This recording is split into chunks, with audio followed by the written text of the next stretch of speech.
The world where the MC lived was destroyed. Everyone had to fight against monsters to survive, and it was like that throughout his entire life. He was already tired. With huge piles of lifeless monsters around him, he kept finishing off the monsters. And for months, it stayed that way until those months turned into years. In the end, 10 years passed as if they were nothing. With a single sword, he cut down every monster that appeared before him and was never afraid until finally, the final boss appeared. With his colossal size, the monster commanded him to give up, since, in the end, the whole world had already knelt before the chaos.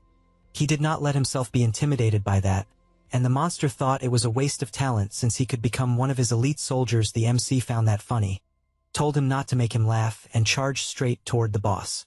The monster made the first strike and he dodged, but at the same time hit the mutant's fingers, who looked closely at the hero, who also stared back, but with an attack coming in his direction, and due to the speed, he got hit anyway. The monster finished his attack, saying to resist as much as he wanted, since, in the end, he was nothing more than an insect. The MC was wounded in various places and retreated since he was thrown far away. He gathered momentum and once again charged toward the mutant. However, this time, the boss just raised his arm and landed an extremely powerful blow that threw the hero hard to the ground. The MC, already badly injured, looked at that colossal monster and noticed a precious stone in the chain around his neck.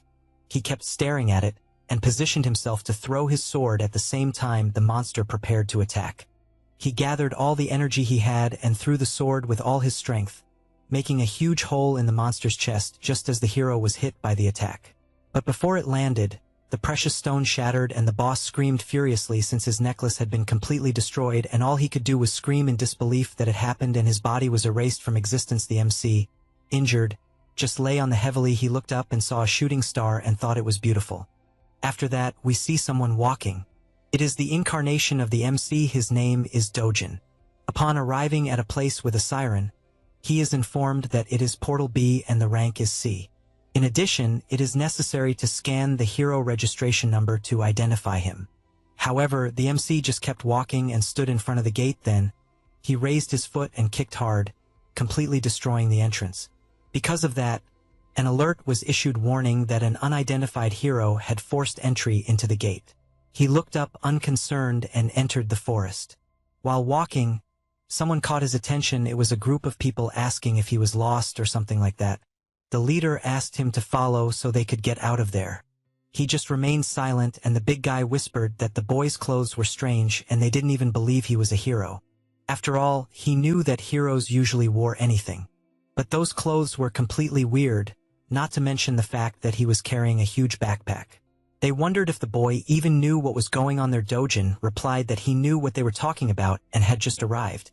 One of them comments that he already knows what kind of kid that is, and the captain doesn't like it at all since he even imagines why the MC got in there, and explains that if he wants to hunt in that place like shown on TV and in the games, he is definitely wrong since he needs to go through training to get the hero license.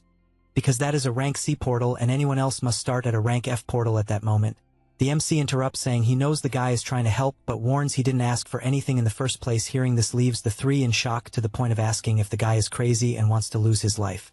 Because of that, he just walks away while the group says to let him be since he will get hurt on his own for not listening to them. After walking a bit, he looks to the side and comes face to face with a giant orc. The monster growls at him and approaches to attack.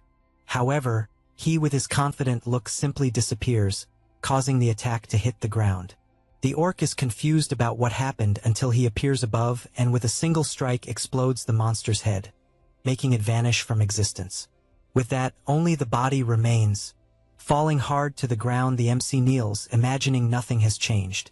With the orc already defeated on the ground, he bends down and picks up the dropped sword. He becomes thoughtful for a moment and goes toward the monster again, beginning to cut it open until he finally grabs the stone he was looking for. It is a low-quality magic stone.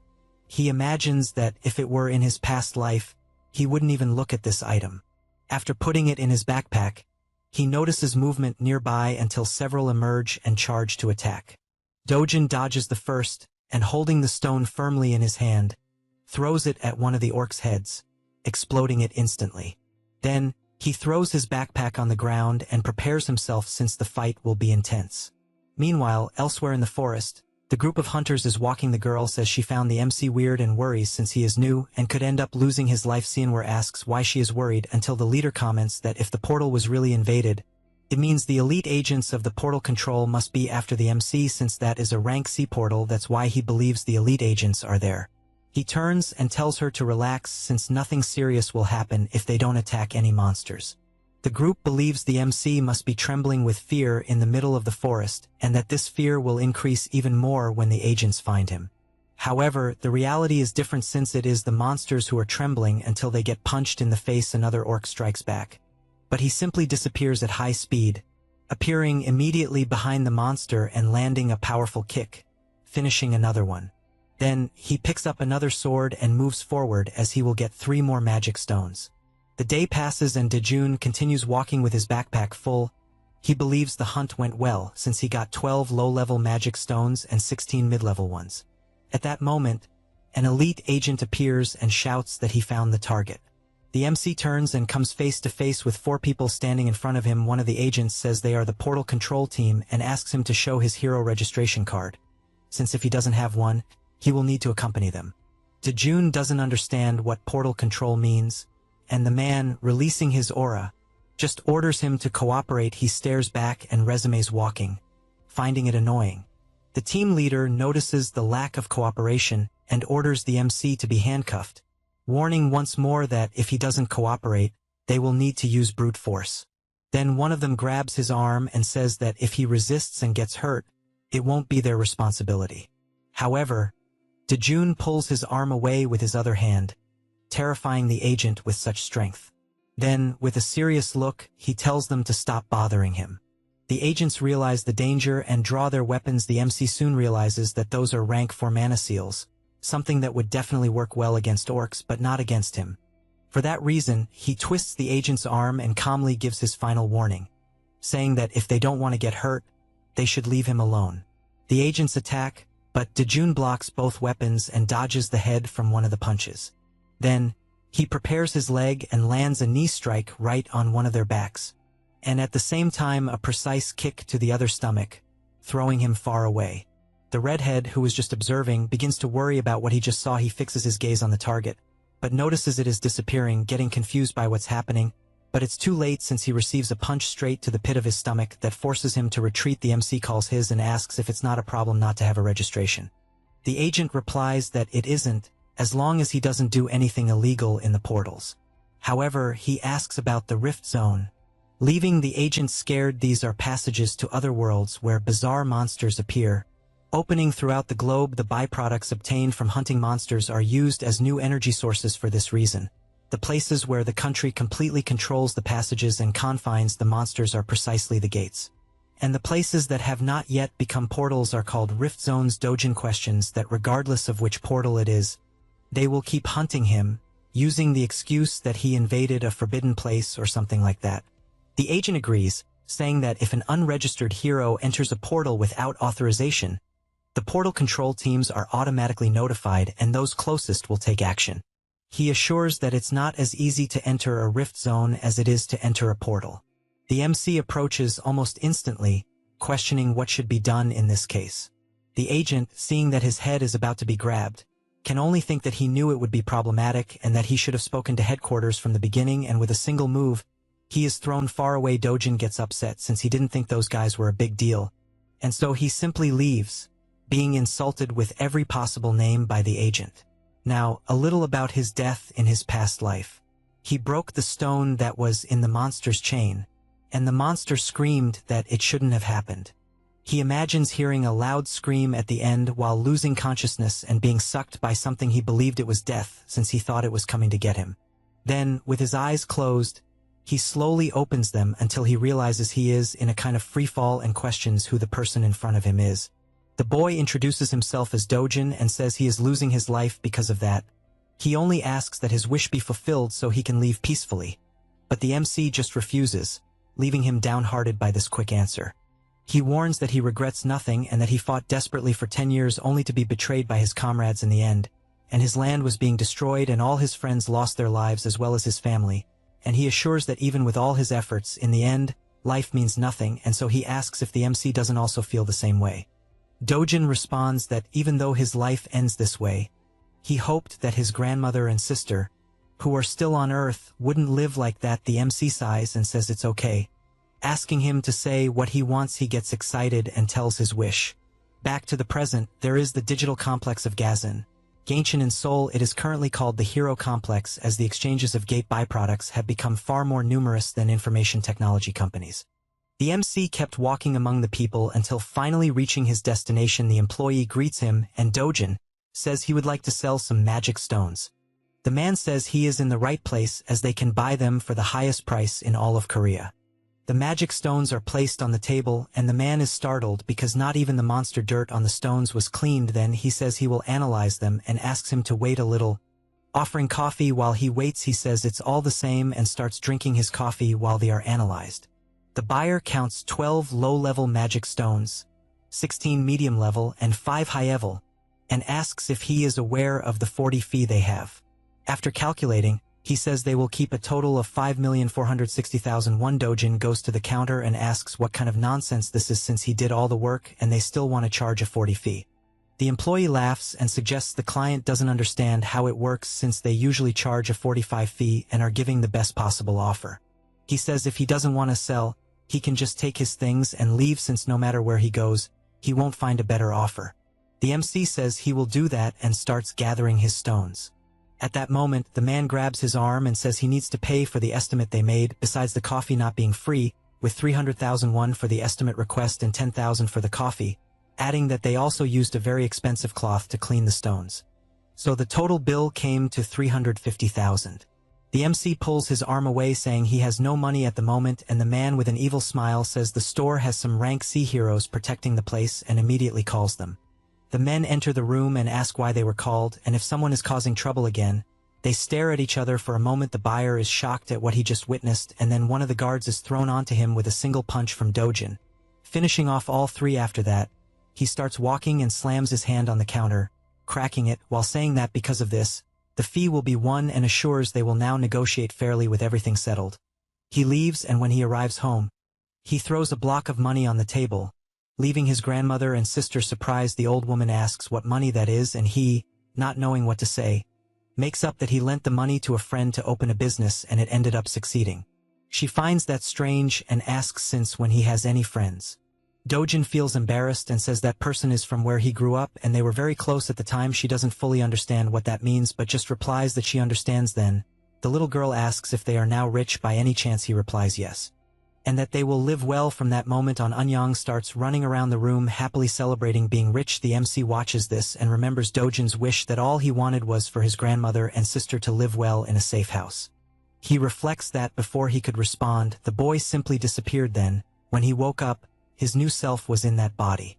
He knows that a house in the safest place in Korea costs 110 billion wons and knows he is not obliged to follow his old Buddhist wish, and also knows that if he can recover his strength, getting that money wouldn't be anything difficult. Rifts, portals, monsters, and everything in that place were destroyed because being the god of the sword in his other world, that place is like an amusement park. However, he is frustrated since he hasn't been able to recover even 10 of his strength. Suddenly, someone knocks on the door calling for him. The MC gets up and asks them to stay there since he will see who it is after opening the door. He faces two people. They warn him that it is time to pay back the money he borrowed, making it clear that it is 48 million. The MC breathes deeply, knowing from his memories that those are the loan sharks from whom his former body borrowed money before losing its life. And he knows the amount he borrowed is 5 billion to pay his grandmother's hospital bill, and the guys increased it 10 times more. The two continue asking if he got the money from the portals. However, Dojin is not very patient and starts by landing a punch on the big guy's mouth. Leaving the blonde terrified by it, he questions what he is doing. And the MC with a scary look says he has already given 9 million so far, which makes them drink the money. The frightened man asks if he is really Dojin, but he, with his fist clenched, tells them to inform their boss that he will visit him soon and beats the two up. Hours later, he goes to the mall, and after entering the teddy bear store, his sister is amazed. Asking if she can really have one of those, he replies that she can, and that she can have whatever she wants. Then he thinks that he has the memories of the former Dojin, which made him start having feelings, and even knowing it is just sympathy, he knows Dojin was kind to her, even being a half-sister. He wants at least to protect that feeling. Eunyoung chooses one and asks if she can take it. He sees she chose a very simple bear and hands her a bigger one, saying that, as he said, she can take whatever she wants. This makes the little girl extremely happy. After that, they go to eat, and while having their meal, the MC hears someone whispering his name. It was a woman accompanied by two men. She asks what is going on since he is dressing better, although still ridiculous, and asks who the little girl is, implying he got involved with someone like his mother. Hearing this makes Dojin extremely furious, creating a heavy atmosphere around, and Eun-young only wonders who the woman is. He tries to control himself, and the woman, still there, looks at his sister and asks her name. Eun-young answers, and the woman says she understands, adding that looking at her clothes, they must remain poor like his mother. Seeing that the MC does not respond, she asks if the cat ate his tongue. She realizes there will be no answer, and so turns to the little girl and asks if she knows the meaning of the word. Bitch. Dojin becomes increasingly irritated and says she is a woman as ugly as an orc and is looking for trouble. She turns around without understanding if she heard correctly, and realizes she made him furious. The MC knows that the former Dojin was a bastard child who lived in poverty, and at 7 years old, his mother died, and he had to move to his biological father's house. He lived there for 10 years, being neglected, and after his father's second wife had a son, he himself was completely rejected. He was abandoned again until he ended up at his maternal grandmother's house and lived with his half-sister, whom he had never seen before. With all these memories of his former Bodis owner, he wonders how he managed to endure all that until now, but knows it is okay since he will deal with everything. He goes to the woman and says it's been a long time since he left her house, but she is still disgusting, and both her personality and appearance are worse than trash.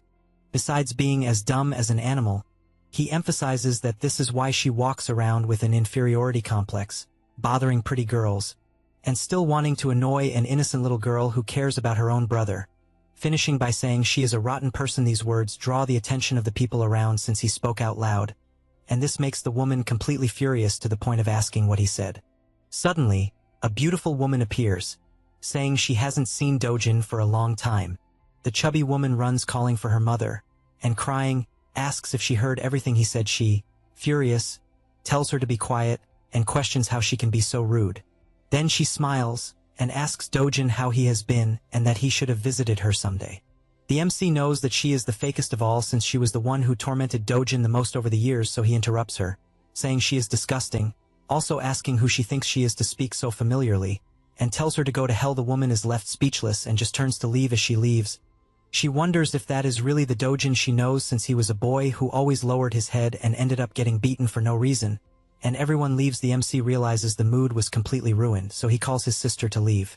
He reflects that the old Dojin who endured everything silently no longer exists, and therefore everyone should get used to it. After that, inside a moving car, the chubby woman asks why they left since they should have finished Dojin off at that restaurant.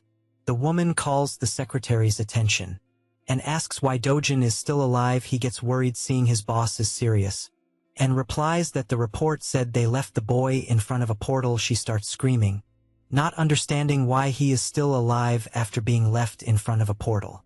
The girl gets scared by the conversation and asks what it means to be dead. Her mother stays silent.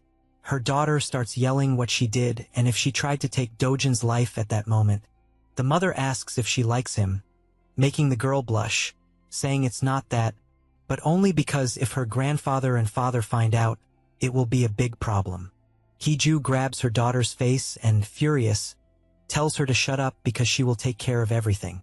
Lucia is terrified seeing her mother's expression. All the woman could think was that she will end the MC no matter what. 10 years ago, a rift zone appeared and the emerged monsters started finishing off people. The world was in complete chaos, but with the appearance of heroes, the chaos was quickly resolved and the core stones inside the monsters served as a new energy source, and countries focused on turning the rifts into controlled portals. So, the entire industry is based on heroes and portals. The conclusion is that to make money, you just need to become a hero.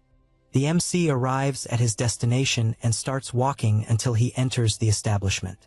He is greeted by a man smoking who asks who the hell the boy is. After finding out who he is, he puts out his cigarette and asks if he really has the nerve to show up there after messing with his gang. Dejun says that the more he thinks about it, the more he believes he messed up, so he wants to be compensated for the mental and physical damage they caused. The man becomes thoughtful since he knows the MC was just an idiot but suddenly changed and is full of attitude against strong guys. And judging by how he took down some of his gang members, he believes he must have awakened. The man stands up and says that apparently the boy achieved something cool and changed, and asks if by any chance he knows what happened to other idiots who also awakened and showed up there full of arrogance. At that moment, several other men appear and approach the MC. The leader warns that they all kept complaining and ended up in rank D, and he himself has several rank D heroes there to shut the others up. The MC, who is silent, tells the guy to sit down, making it clear they haven't finished talking yet. One of the henchmen asks how he dares to talk like that, and he, without much talk, punches the guy in the face, throwing him to the other side of the room. Then he hits the second and the third, asking if they are nothing more than loan sharks since he believes they also know how to forge IDs. While beating up the gang, he says he will need more money and therefore will need a fake ID. The last gang member tries to land a punch, but it's useless since the MC dodges and attacks, ending up knocking out all the members. The MC orders a perfect fake ID without any mistakes and makes it clear he wants it by the next day. Everyone in the room is terrified, and the leader tries to understand what is happening since the power he just witnessed is not rank D, and he considers if it's rank C, although he really believes he might even be rank B. Dojin asks if he's not going to answer, and the leader shrinks, saying he understood. The MC approaches, saying he has more to say, and with a scary expression, asks if by any chance that bitch Hiju sent them to kill him. The man starts sweating cold without saying anything, but this only makes Dojin squeeze his clavicle until he screams in pain like crazy and finally admits yes, she ordered him to kill him.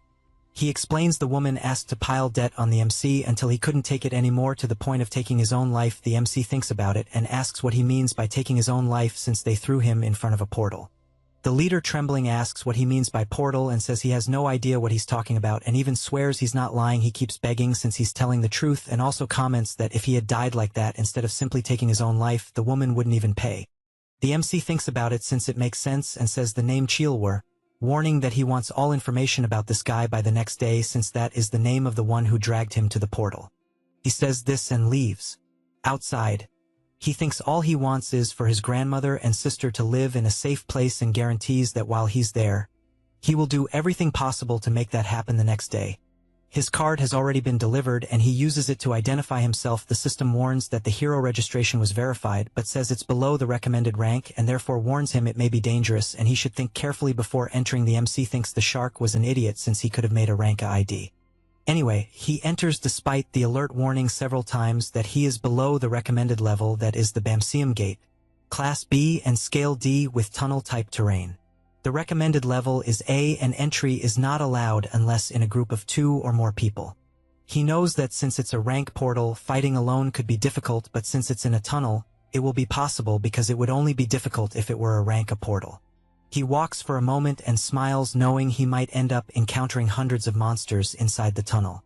No sooner does he say that than the first one appears in front of him. He gets excited since he liked finding one right away, and even with the monsters charging at him, he manages to finish them off while collecting their stones. One of them opens its mouth, showing its long venomous fangs. He is aware that it's the black-fanged snake that can cause paralysis with its venom.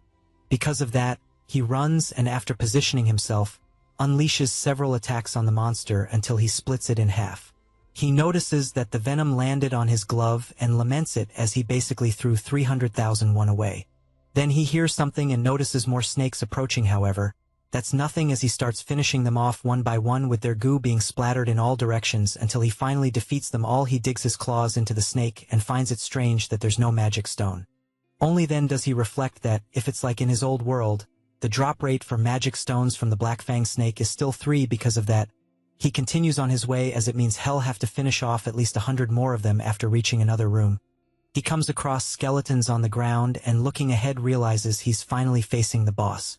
He throws his backpack to the ground, confessing that he wasn't sure which path to take. But it turned out fine and he charges in for the attack since he wants to finish quickly and leave. After landing a punch, he notices something strange as his attacks weren't strong enough. And due to that distraction, the snake uses its tail to strike and throws him with full force against the wall. Then it charges in to devour him. But he jumps back in time and, after repositioning himself, charges in again, landing another powerful punch. This attack makes him conclude that this monster is on a much higher level than the ones in the tunnel and has much tougher skin. He tries to think of what to do and laments that, if he had his full strength, that snake wouldn't be more than an insect. Then he looks to the side and sees a sword stuck in the ground from heroes who lost their lives. He observes it for a moment and picks it up as, despite being worn out, he has no other option. Besides, he knows it doesn't matter how old a sword is, since what matters is who's holding it. The boss wastes no time and charges in. But Dojin jumps and, already in the air, tells it to consider it an honor to be finished by him. Then he grips the weapon firmly and delivers his powerful slash that lights up the entire hall. After this attack, he stays silent for a moment and realizes that, even though he defeated the boss, the sword also broke, and it would have been bad if he had missed. He goes to the monster's body and starts checking for items and removes one of its fangs as, despite being small, it can be used as a sword and, if properly refined, can even be useful. The MC doesn't complain as the job pays much better than a normal one anyway. Having finished everything, he leaves the portal and realizes it's already night time, so he ended up spending more time than he thought. He thinks he needs to recover his strength soon, and he's also happy that his colleagues weren't there to see him like that. Meanwhile, elsewhere, a man shows the stones he obtained during his mission. The buyer confesses that he got many high-quality magic stones and says the fee is 40 as usual. The man is outraged, questioning if the fee isn't too high since he is a loyal customer and wants to know if he could get a discount. The buyer, counting the notes, replies that their fee is the lowest in the market and adds that the basic fee at the portal center alone is 5 and, since they don't record the transactions, they don't even charge an additional fee. He hands over the money, saying they consider all these things so heroes can get the best possible profit.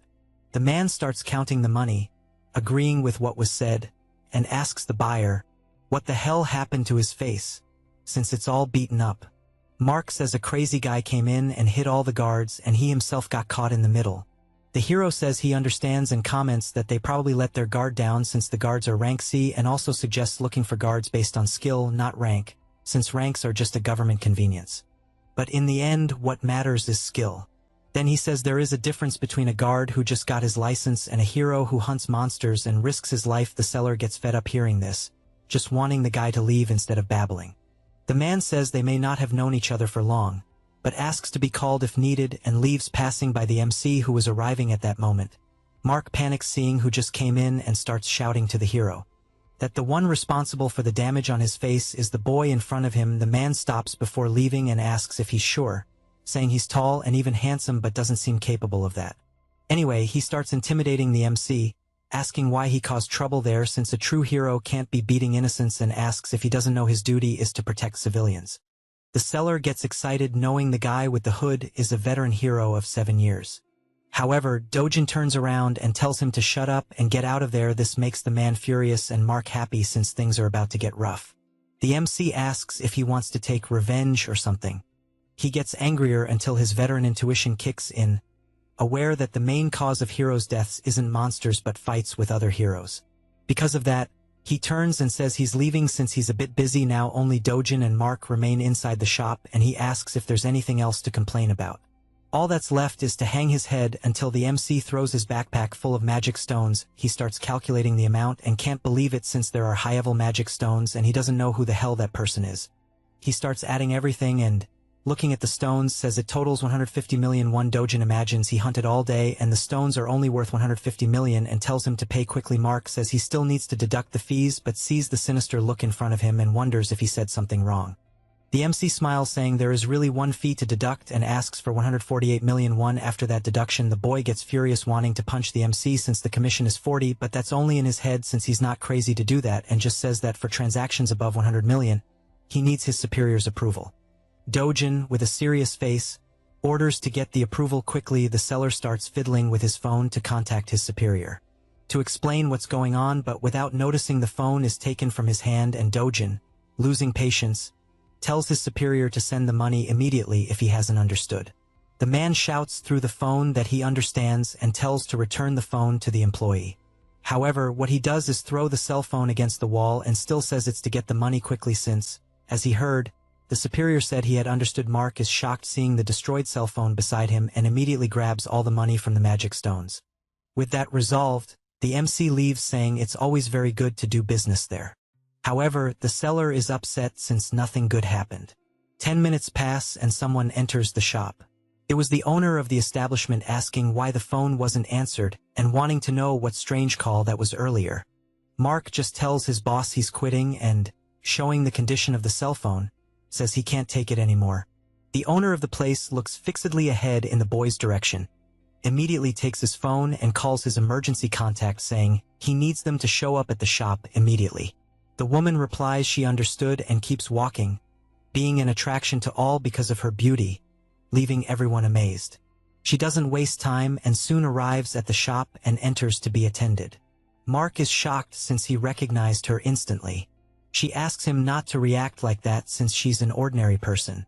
However, all he can imagine is that she is the 4th rank's heroine of Korea and, although he knows little, he knows she is the niece of the shop's boss and doesn't understand what she's doing there.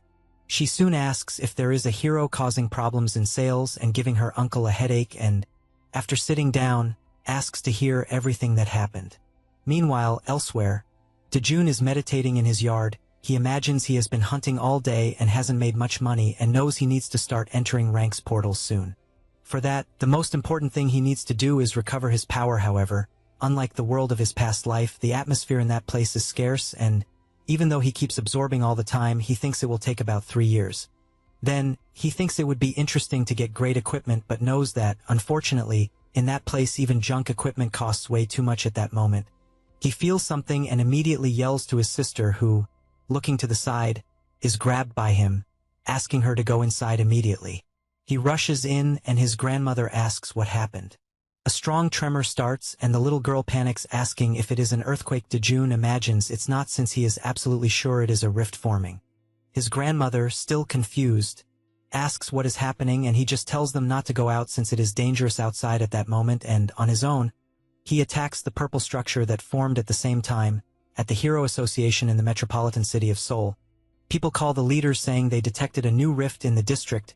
He thinks it's annoying since a new rift formed in 63 days and shouts to activate the White Lion Guild since the location is in Mapo, also calling any hero nearby.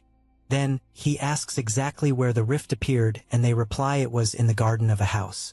He thinks it's annoying since it could be a headache because if any civilian enters the rift, no one else can enter until they come out, and that's not the worst since he also knows that if someone dies inside, a monster wave will emerge for the next 10 days and if that happens, the entire region will be destroyed.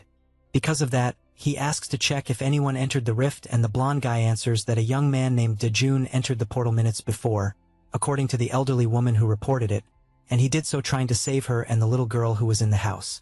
They conclude that means a civilian entered instead of a hero and so he asks what the probability of a monster wave happening is. The staff responds that in that case the chance is 999. This scares everyone since in that scenario, it will be an unprecedented chaos. Elsewhere, a stack of papers is thrown on the table and Heju receives the news that Dejun awakened and says, "That doesn't make sense." The secretary responds that the boy has not yet been registered by the Heroes Association but even so guarantees that he awakened. She becomes furious and asks what the hell the loan shark did since everything indicates that she herself should have finished the MC and does not understand how things got so complicated since the loan shark did nothing and still kept the money. Still irritated, she orders him to talk to Chilwa to order him to finish Dejun at once and if he does not do it, the guy must pay 10 times more than she paid to carry out the service.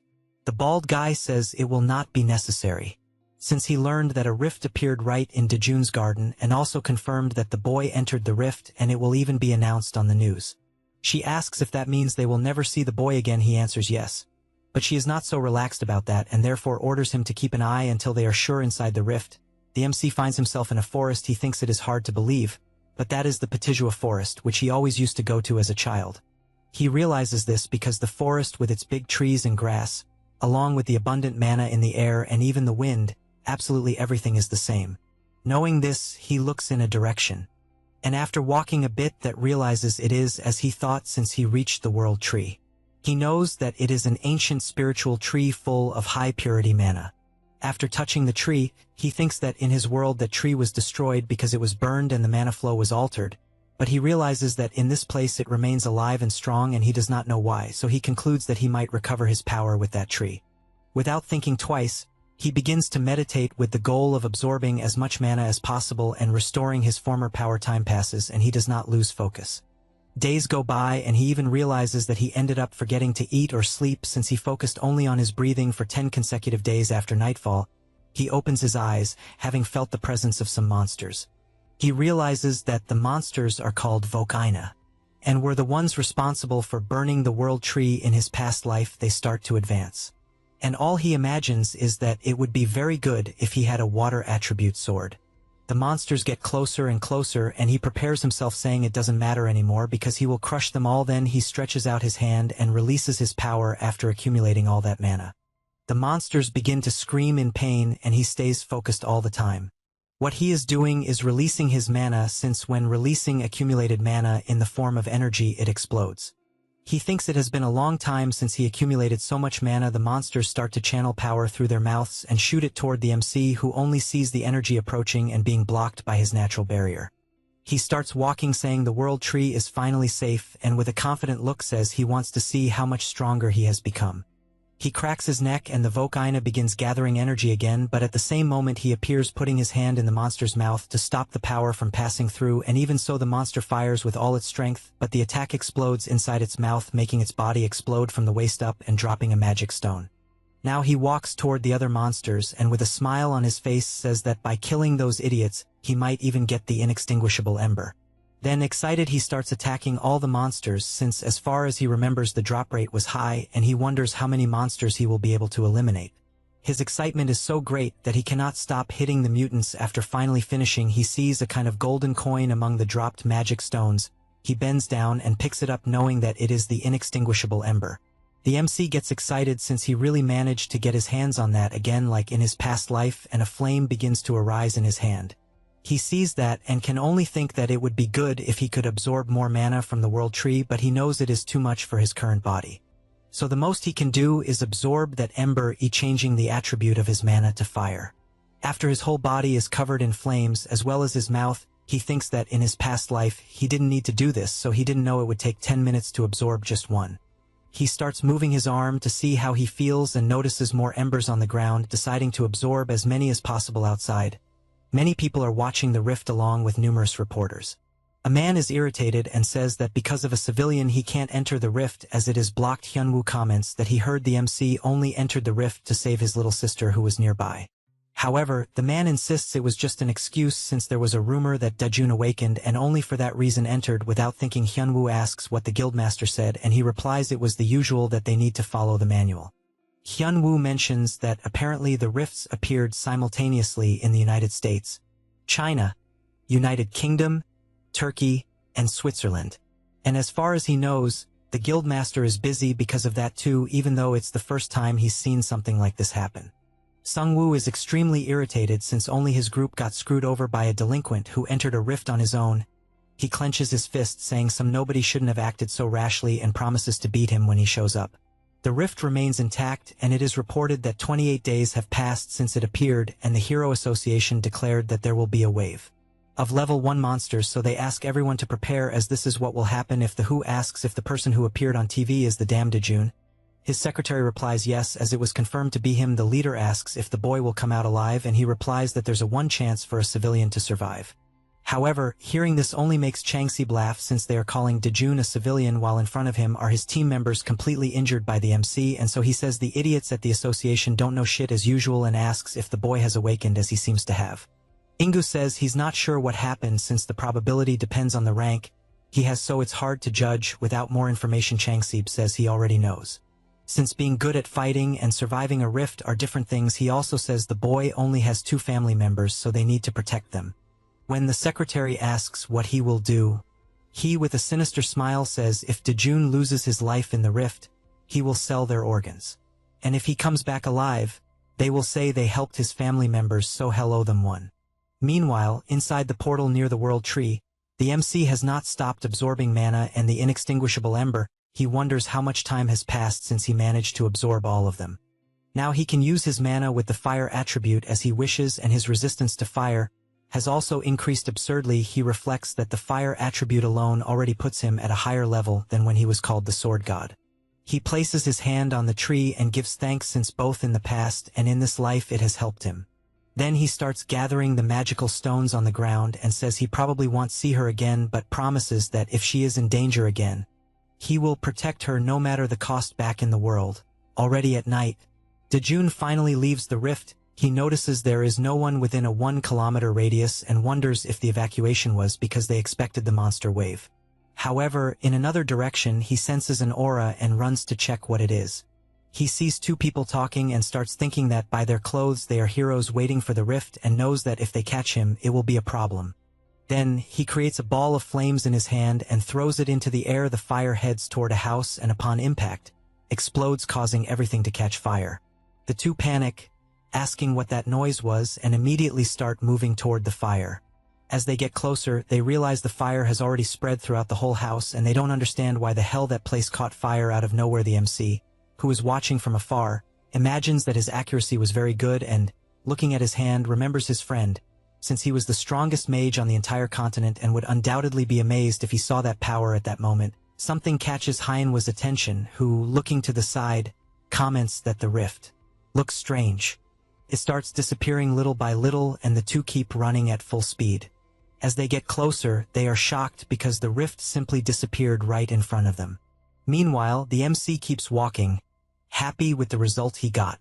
The next day, it was announced that the new rift that appeared in the Mapo district disappeared early in the morning, and that it had been exactly 29 days since someone entered the rift, and the Heroes Association, which was preparing for the waves of monsters, was surprised to witness such an unexpected phenomenon, which led them to start an investigation. They also announced the inexplicable fire that occurred near the place where the rift was. People gossiping whether the boy who entered the rift lost his life, thinking it was more than deserved since one should not do that alone. The MC just walks by observing that conversation and continues on his way, imagining that if the rift disappeared, then no one else will be able to see the world tree and, although he thinks it's a shame, he feels relieved. He finally arrives at the place he was heading to.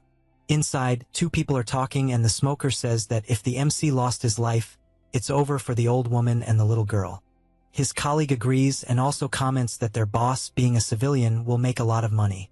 The smoker said the old woman doesn't have much to enjoy but thinks the little girl will grow up to be pretty and believes the boss is looking for something to do with her at that moment. At that instant, someone calls for them. It was the MC with his terrible aura asking where their boss is. At that moment, a car stops in front of the place and a person gets out. It was Changsib, accompanied by his secretary. He laughs, saying that now that Dojin lost his life, he can sleep in peace and asks what's on his schedule that day. Ingu checks his notes and says he has lunch scheduled with CEO Bark, and after that, nothing in the afternoon. He asks if that's serious and orders to ask Madame Kong to visit him that night, besides arranging some new girls for him to have fun with. They start going up the stairs until they are shocked to see one of their subordinates getting beaten up. He freezes at what he's seeing since another subordinate was defeated. In moments he realizes who the person in front of him is, and the MC, with his evil look, comments that apparently a dog was messing where he shouldn't. Changsib can only tremble in fear before that Aura Dojin puts his feet on the table and asks if he has gone deaf. Changsib is on his knees while the MC is sitting until he orders him to bark since he doesn't think a bastard like him should be treated as a human. He obeys and starts barking as if there's no tomorrow. Their subordinates stand with their backs turned, unable to do anything, just listening to what's happening. Dojin approaches and orders him to bark louder and accuses him of pretending to be an ally, but as soon as he saw an opening, stabbed him in the back. Then, he gets closer and asks if he really thought he wouldn't know how to deal with an idiot like him. Changsib crouches immediately, begging for mercy, saying he will serve as a loyal dog from that moment on. Dojin kicks him in the mouth, throwing him backwards with his head on the floor. Then, he calls the secretary and says he will be the new boss, ordering him not to work like a dog for a guy who isn't even human. He also says he will probably like getting rid of trash like Changsib and therefore gives permission to do so. The Four Eyes starts to sweat cold until he crouches down, warning that their boss has many connections and that if he himself suddenly becomes the boss, he believes people will find it strange. Therefore, he asks to give the leader a chance. However, the MC questions why he is acting that way since he knows he is an expert at putting people in barrels and throwing them into the oceans or even crushing them in a junkyard. Then, he assures that if he does not want to help, he himself will throw their leader into a portal to become monster food. Changsib bows once again, begging for a chance and saying he will work until the day he loses his life. And everyone keeps begging for that. Dojin finds it annoying since it would definitely be better to cut that guy off to avoid problems in the future. He sighs and says he will see if he has become more emotional then. He stretches out his hand to greet the leader, who becomes extremely happy for the chance. He apologizes for everything he did and assures he will serve very well. But soon he notices something strange and realizes his hand is on fire when grabbing the MCS hand. Dojin stares and warns that this will be the last chance he gets, and with a simple pull, he rips his hand off, turning it to ashes instantly. Changsib screams wildly in pain, and the MC just looks back and gives a final warning, making it clear that if he sees anyone touching even a finger of his family again, everyone there will lose their lives. Then, he orders to protect them responsibly 24 hours a day or they will also die. With everything that happened, Dojin was officially considered missing along with the Rift, the government, the Hero Association, and all kinds of newspapers and media are treating him as if he were already dead. He knows that if people find out he returned, he will only have problems and imagines that soon Changsib will find a new house, so he should prepare for the move. His sister is happy, eating a hamburger and with a smile on her face says she is glad they are moving. The MC says she will be able to go to daycare with other children and next year he will also do something like that. However, the girl becomes depressed, which makes him desperate to ask what happened and if she does not want to go. Eun-young replies no because the others tease her saying she has no father or mother. He gets irritated by that and says if she does not want to, she does not have to go since she can go straight to school the following year. She is happy to hear that and asks if it is true she does not have to go to daycare. He says yes, but angrily thinks he should send her to an elite private school since that way no one would bother her. Then he remembers moments before in another place. The MC meets with the Four Eyes and asks if he by chance left a lady with a child in a motel, and if he has any idea what he is doing. He, worried, replies that the motel is part of their company, so in terms of security, it is the safest place possible. Then the MC goes to his family and his sister runs to him happy to see him. His grandmother takes his hand and says she is very happy to see him alive. The same goes for his sister, who could not stop crying saying she is glad to see him well. He watches that and smiles, saying everything is fine. Back to the present. The girl asks if by chance he is also a hero. Dejun asks if she would like him to be one, but she says no, he does not understand why. And she says she heard that a hero fights monsters and sometimes dies, and that is why she and their grandmother want to stay with him forever. Dejun hears all this and sighs since that phrase, stay forever, was impactful. He imagines that even in his world he was the last to survive and lost everything fighting monsters all those years. However, he realizes that at the moment he has something precious he had forgotten. So in this world, he sees he can finally protect that small happiness in another part of the city. At the Korea Hero Association, Tae Wong, the association's founder, asks his employee if it is really impossible to find out anything. She apologizes and confirms, since they really found nothing. He says it's frustrating because if a rift can disappear so easily, it means it can also reappear out of nowhere. She responds that that's exactly it, and that this kind of variable is very dangerous and she doesn't understand how it didn't trigger a monster wave. Since she believes it would have been easier, however, he orders her to speak carefully, since considering the people's safety, it was the best possible outcome. He is one of the 100 most respected heroes in the whole world. If he ran for president of Korea, he would easily win, and they say he could have conglomerates if he wanted. However, he is someone who doesn't care about the government or wealth, only about the people's safety and containing the rifts. He asks to take as much time as needed to investigate, and his secretary replies she understands, and says that the lady who lived near the rift sold the house. He thinks that's cool and asks to make sure they offer a price well above market to be fair, and if he could offer some support for losing a family member, that would be good too. He goes to his computer and soon notices something, since he learned that the rifts appeared around the world at the same time, and that this is problematic. His secretary asks if by any chance the United States and China have managed to control them. He says the problem is the United Kingdom, since their best heroes are at other rifts at that moment. A notification arrives, and he can't believe what he's seeing, since it's a worldwide alert that a monster wave occurred in the United Kingdom, still in the morning. The MC keeps walking through the city until he goes to his usual place where he sells his magic stones. He opens the door, and marks his good morning, until he becomes desperate upon seeing who it is. Immediately, he starts yelling at his manager that this is the troublemaker.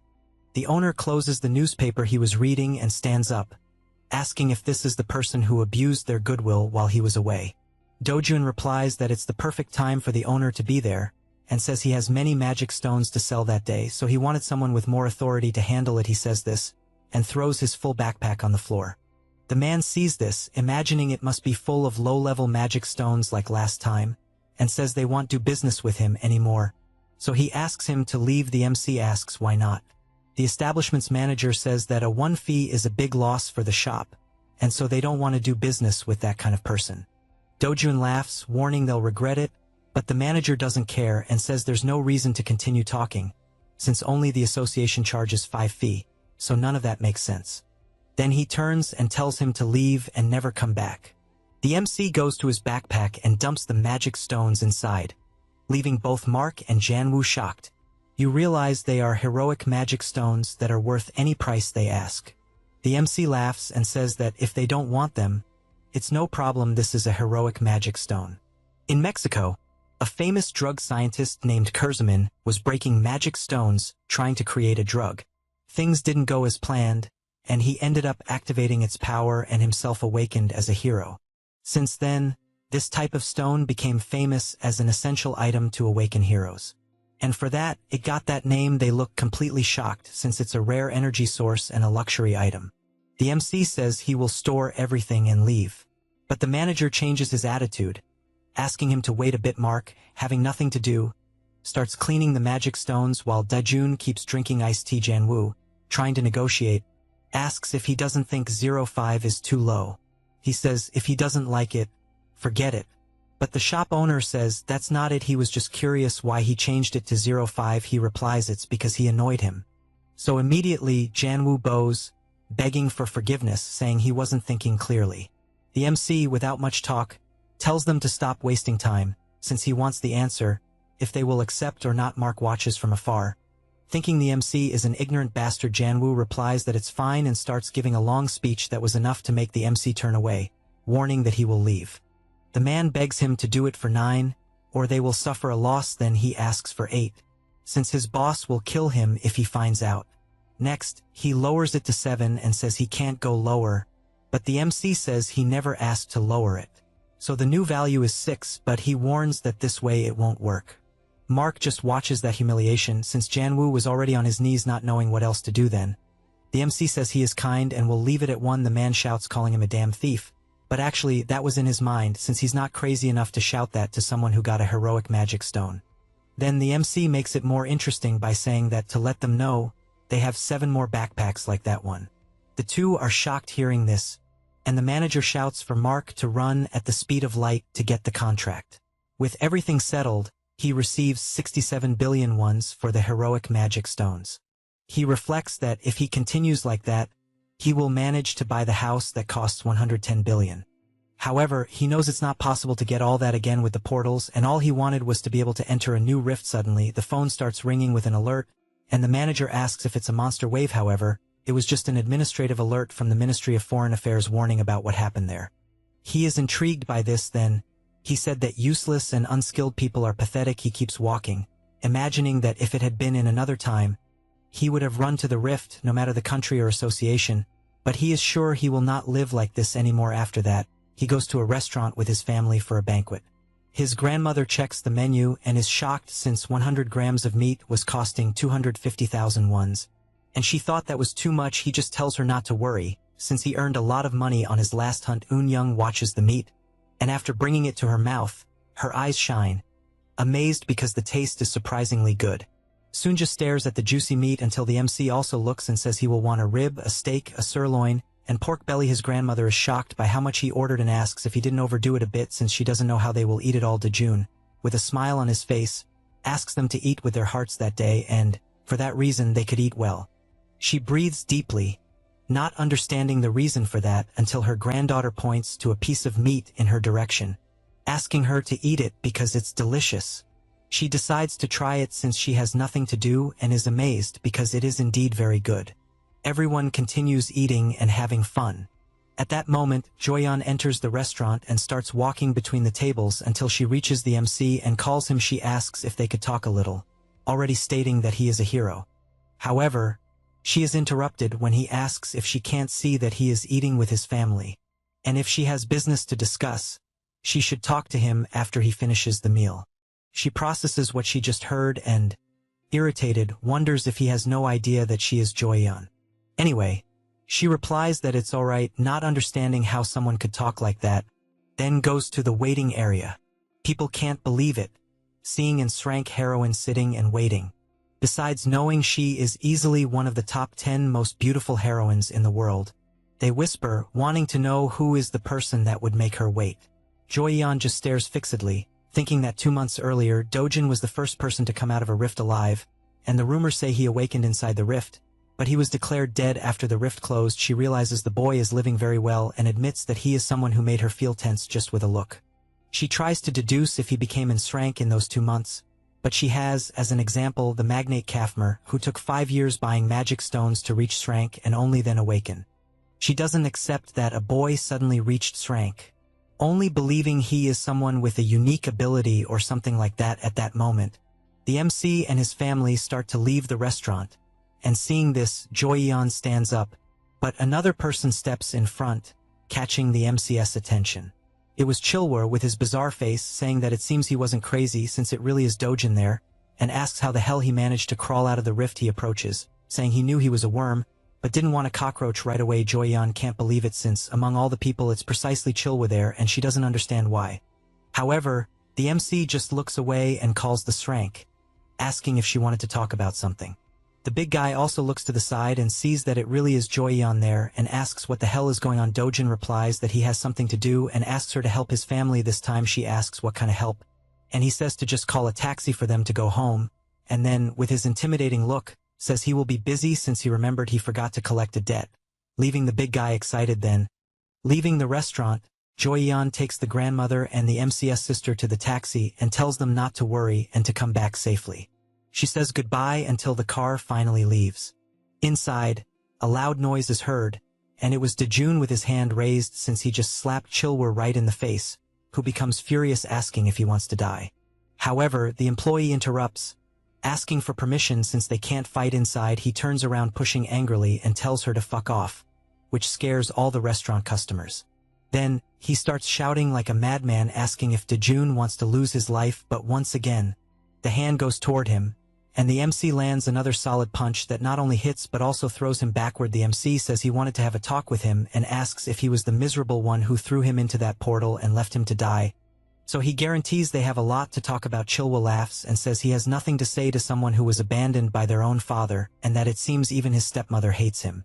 He takes his cell phone and starts a voice recording, so he asks to repeat everything he said. The big guy, already furious with that, tells him to fuck off, and gathering energy in his hand, says he won't say anything and instead attacks, saying Dejun is nothing more than the son of a bitch. The MC just watches and, with a simple raise of his hand, blocks the attack and immediately reflects it back. This leaves Chilwoo confused since his punch was simply reflected. Dejun, still with his hand raised, uses his impulse technique and throws the big guy far away. Without wasting time, he jumps and starts beating that trash. Meanwhile, the restaurant employee is terrified because she needs to call the police and no longer even remembers the number. At that moment, someone appears pulling the phone.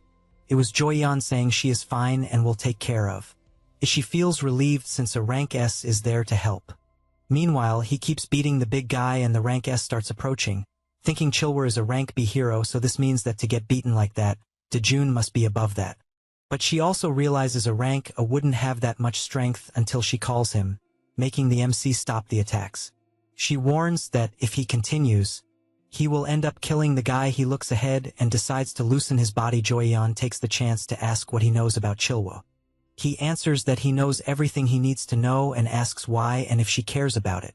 She replies that she obviously cares since the guy's cousin is the rank S hunter called Youngpyo. He says he already knows that and asks what the... She is surprised he already knows that and still doesn't care about what might happen. So she thinks he's very naive. She looks at the beaten body on the floor and comments that the only reason the guy acted that way is because his cousin will protect him, so she reinforces that the MC will be in danger from that moment on. He laughs hearing that and she questions if he is not afraid. Dejun approaches her and says that the fact that they have information about himself is bothering him. He says this with his intimidating look up at her. Meanwhile, the employee is hiding behind the counter outraged since a rank S said she would take care of the matter, but hasn't done anything so far. Joyen apologizes for showing up suddenly and explains that her uncle asked her to do this, since he reported that he went to the store to sell some magical stones and wants her to sell them. She asks how many and she replies that she will buy all that they have. The MC finds this interesting and says that he has many. She responds that it's not a problem since the benefits of an SSS-Rank hero go beyond his imagination. Looking at the defeated body on the ground, he explains that it's not that he doesn't want to sell but that there is a condition. She asks what it is and he says it's nothing serious, especially for the famous Joyen. Elsewhere, someone breaks a bottle on the floor. It was Heju. Upset because it was reported that Dejun had lost his life in the rift. Her secretary says he is sorry since even the association thought he was dead. She says she doesn't want to hear excuses and asks how he will handle this. He says he has something to say first and explains that the boy defeated Chilwo. But she is shocked even when the secretary says that apparently Dejun knows something after defeating Chilwo. She starts to sweat coldly because if her father or husband finds out, she will be in trouble, and even though she knows she can handle it, she is afraid it will leak to the media and affect her company because of this. She instructs not to let it leak to the public, since they will end up losing their sponsors, and that the police must be silenced first. He reassures her by saying that all the newspapers and police have already been silenced. She sits more relieved knowing this. Then he approaches and whispers that it won't help much anyway since Chilwo is Yongpyo's cousin. She is surprised to learn this. Chilwo has always been known as trash among the heroes, and as far as people know, Yongpyo cares about his cousin. However, the blonde is just a pawn used to do the SSS-Rank's dirty work without getting his hands dirty. The secretary says that even for someone important, it would be bad if the police and reporters got involved. She orders a meeting to be scheduled as soon as possible since they need to meet with him and asks about Changsib and if he really betrayed them. He answers yes. And explains that they are even taking care of Dojin's family. Heju is outraged by this, ordering a call to Mr. Park since they will make Changsib pay for betraying and switching to the MC. In another place, several heroes are gathered. There are 37 rift zones in Korea. 5 of them are turning into portals while the others are under the care of the Hero Association. Joyen hands over her card, which is immediately confirmed. They go to the entrance and Dojin, who is also accompanying the mission, imagines there is only one entrance, and even though Joyen is a famous SSS-Rank, her identity was still verified. Inju approaches her and says she is surprised since it is quite rare for them to be called to a rift zone. This is the Guildmaster Cleomi. And a rank hunter. Joyen doesn't know what to say and just says she wanted to have some fun. Then she looks back toward the MC. Their conversation at the restaurant went as follows. He said he had a condition, which was to let him enter the rift zone, and if they did that, he would be willing to sell all the stones he has at market price, and the reason for wanting to enter was that he would make more money in the rift zone. She thinks about this since it is too crazy to enter such a dangerous place just for money. She imagines that he doesn't care since thanks to him, she got a heroic magical stone. After they pass the entrance, Inju asks her to be honest and asks who the guy on the mission is. She replies that he is just an acquaintance. The guildmaster is not convinced and asks if he is her boyfriend or something like that. She replies that she isn't and that she was only owing him one and recruited him for the mission as a form of payment. The grasshead is surprised that an SSS-Rank heroine owes something to anyone. As the group walks, they hear something just like the MC. Immediately everyone takes battle formation since a giant bird is flying toward them. Inju can't believe it's a basilisk, and immediately, the captain coordinates the team to defend and attack. However, Dejun just runs past and heads straight for the monster. Seeing this scares everyone because they don't understand what the boy is doing. He gathers energy in his hands since he finally has his first target. Close to the basilisk, he concentrates the flames in his hand and lands a solid punch to the monster's face, sending it crashing forcefully to the ground. Then he descends and stands in front of the knocked-out bird with a huge hole in its head caused by the punch. A group member asks if a basilisk was really defeated with just one blow. But the MC raises his foot and stomps hard, saying it will only die if he does that. Everyone is shocked witnessing this scene until Inju turns and asks who the hell the boy is. Joyeon doesn't quite know what to say and just replies that he's just a very strong boy, but she doesn't accept that answer and starts shaking the captain, questioning how many heroes she knows who could take down a basilisk with a single blow. She is left speechless and says she believes that even the guild master could do such a feat and therefore doesn't understand the reaction. Inju doesn't accept this answer since they even witnessed a fight in the air. And with just one punch, he knocked down the basilisk like it was a little bird. Joyeon looks scared toward the MC, trying to imagine his true identity. Because of this, she says she will change the plans a bit and says she will go toward the center a little. She asks Dejun for permission, but he quickly interrupts, saying he won't share anything with those who didn't help. Then he puts the stone in his bag. She replies that she's not there to ask for that and admits she thought he was too strong for such a simple monster and asks what he thinks about going further. And immediately he smiles and says it sounds fun. She starts walking, saying she knows that area very well and will serve as a guide, but asks him to stay close so he doesn't get lost. She barely says this and starts running at an impressive speed. The MC notices she suddenly started running and so he crouches and practically disappears with the speed. He has the group just watches from afar, unbelieving since as far as they know Joyeon runs at bullet speed, so they think Dejun is the very light.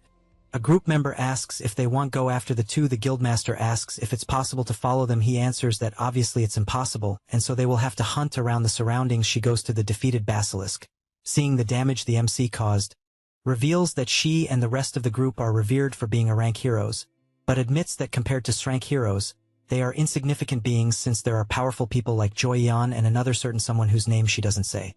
Meanwhile, Joyeon is moving at full speed until she looks back and sees nothing and wonders if she should slow down, but at that very moment, the MC, who was already by her side, asks if she could run a little faster and so she is overtaken. She simply couldn't believe it since she doesn't understand how she was caught, as when it comes to speed, she's top 2 in the entire Korea. The MC decides to walk backward until matching her speed and confesses that he did not expect her to be so slow besides not being able to keep up with him that way. Joyeon shouts furiously since at no point did she say she would follow him. The MC stared up towards some mountains. He catches her attention and asks what is at the top of the mountain. She is surprised, recognizing the area because it is where the Rift boss is. She further explains that it is a monster called Kassarian, a creature about 20 meters tall that resembles a pterosaur, and warns not to even think about fighting this monster, since it requires at least 3 rank S heroes to take it down. He asks if by any chance this boss has a high-level magic stone. She replies that it obviously does, and that the magic stone is even more powerful than a normal high-level one, and questions why he asks. Then he just resumes walking, and she becomes scared, wanting to know if he is really thinking about profiting from the boss since she did not call him to the rift to do something so dangerous. But when she sees he is already running at full speed, and she becomes terrified since facing Kassarian alone is suicide, so she starts running too, getting close to him, but the MC disappears by increasing his speed even more along the trail toward the top of the mountain. After a while, Joyeon is shocked by what she sees and asks what the hell that is, since in front of her, the boss is already completely defeated. She sees Dejun putting away his knife and cannot hide her shocked expression because Kassarian is extremely powerful. And she even knows of a rank S hunter named Heil who was known for hunting this boss. When this hero faced him for the first time along with a group of rank A hunters, all were obliterated, leaving only Heil alive. He was frustrated by this and, after that event, created a group with another rank S hero and 2000 rank A heroes, purely for revenge. The hunters attacked with their arrows targeting the boss wings, and also restrained him in various places with their magical bindings. The rank S took advantage of the moment and attacked together with his whole group, but Kassarian also fought back and the battle went on for hours, being a complete massacre. She says the hero did manage to hunt Kassarian, but most of the heroes died, and because of that, the Great Guild Sweet Life has not recovered its strength even after 3 years. The MC, who was opening the monster to collect the stones, looks aside and says the girl did not help at all, so he says it's good for her to know what that means. Joyeon gets furious since at no point did she say she wanted any reward. She remains surprised because if she had not seen with her own eyes the infamous Kassarian being defeated with a single blow by the MC, he finally manages to remove the magic stone and, after admiring it for a while, he puts it away and says he no longer needs a guide and tells her he will walk alone from then on. She asks if he won't take any more parts of Kassarian, since besides the magic stone there are other valuable items like the boss scales and claws. He stops walking and says he doesn't care. Then he resumes walking, saying it's better to get other magic stones than those materials and that she can even take those for herself, considering it payment for helping as a guide. She looks at the defeated monster on the ground and replies that she doesn't need any of that. Later in the afternoon, The group of heroes is gathered and several backpacks are piled up. The rank a heroes watch and a guy comments that Dejun is constantly grabbing backpacks there and returning with them full of magic stones. He admits that their guild would have to hunt for at least 3 continuous days to get the same amount of stones that he has. The guild master looks at Joyeon sitting on the floor and asks who the heck the boy is. She is aware of the absurd speed she witnessed and, frightened, imagines that if what Joyeon said was true, then the boy finished Kassarian without any special equipment and concludes that this could mean he is the strongest hero in all of Korea and maybe even in the whole world. She then looks to the side and sees the MC arriving with another backpack and throwing it on the floor. They start gossiping that Dejun came back with another full backpack and believe that even if they told other people, no one would believe it. They say it's even better not to tell anyone since they won't believe it. Joyeon gets up and starts talking to the MC. They watch from afar and wonder if the two are flirting. They suggest that the boy could take better care of himself to match Joyeon's beauty since they think the two go well together because he is not ugly. However, Inju stops to think since what she's seeing can't be called flirting, because she is witnessing him being a little rude to Joyeon, who never thought she would see someone treating her like that. Suddenly, he hands the backpack to her and starts walking out. Inju is outraged, questioning if the guy is just going away without even saying goodbye, and the captain replies yes. She asks why he left the backpacks there. Joyeon explains that she told the MC that when everyone finds out he defeated Kassarian, he will become famous overnight. But he replied that he hates to attract attention and so asked her to take care of everything. The guild master is surprised that someone would refuse such fame and just comments that he's a strange guy. Joyeon is silent for a second and, with a blushed face, says he's strange even too much. After that, in the city, inside a training gym, someone is training by punching a punching bag until he prepares himself and, with his powerful strike, tears the bag into pieces. This is Hale, a rank S hero and master of the Sweet Life Guild. His subordinate, who is nearby, asks him to calm down and cites a saying that a frog that stays crouched for a long time jumps higher, and the longer it endures, the greater the reputation. Hale agrees and says that everyone who humiliated him fell hard. The secretary says exactly that, and that he just needs to accumulate power until the time when everyone will bow before him. Then he mentions Kassarian, saying that no one knows the monster better than him since he believes that one day, he will be known as the hero who defeated Kassarian with the fewest people possible. The guildmaster grabs the water bottle and starts laughing since, in fact, no one knows that monster better than himself. However, he comments that compared to 3 years ago, their guild's fame has dropped a lot, but assures that it doesn't matter who goes with him since he is sure he can finish it. The man replies that it is exactly as he said since there is no one who could do such a thing. Elsewhere, someone is looking at the MCS file. It was Youngpyo wanting to know if it was the said Dejun. His subordinate replies yes, that it's the boy whose cousin left him in a portal to die months ago, and even so, he survived.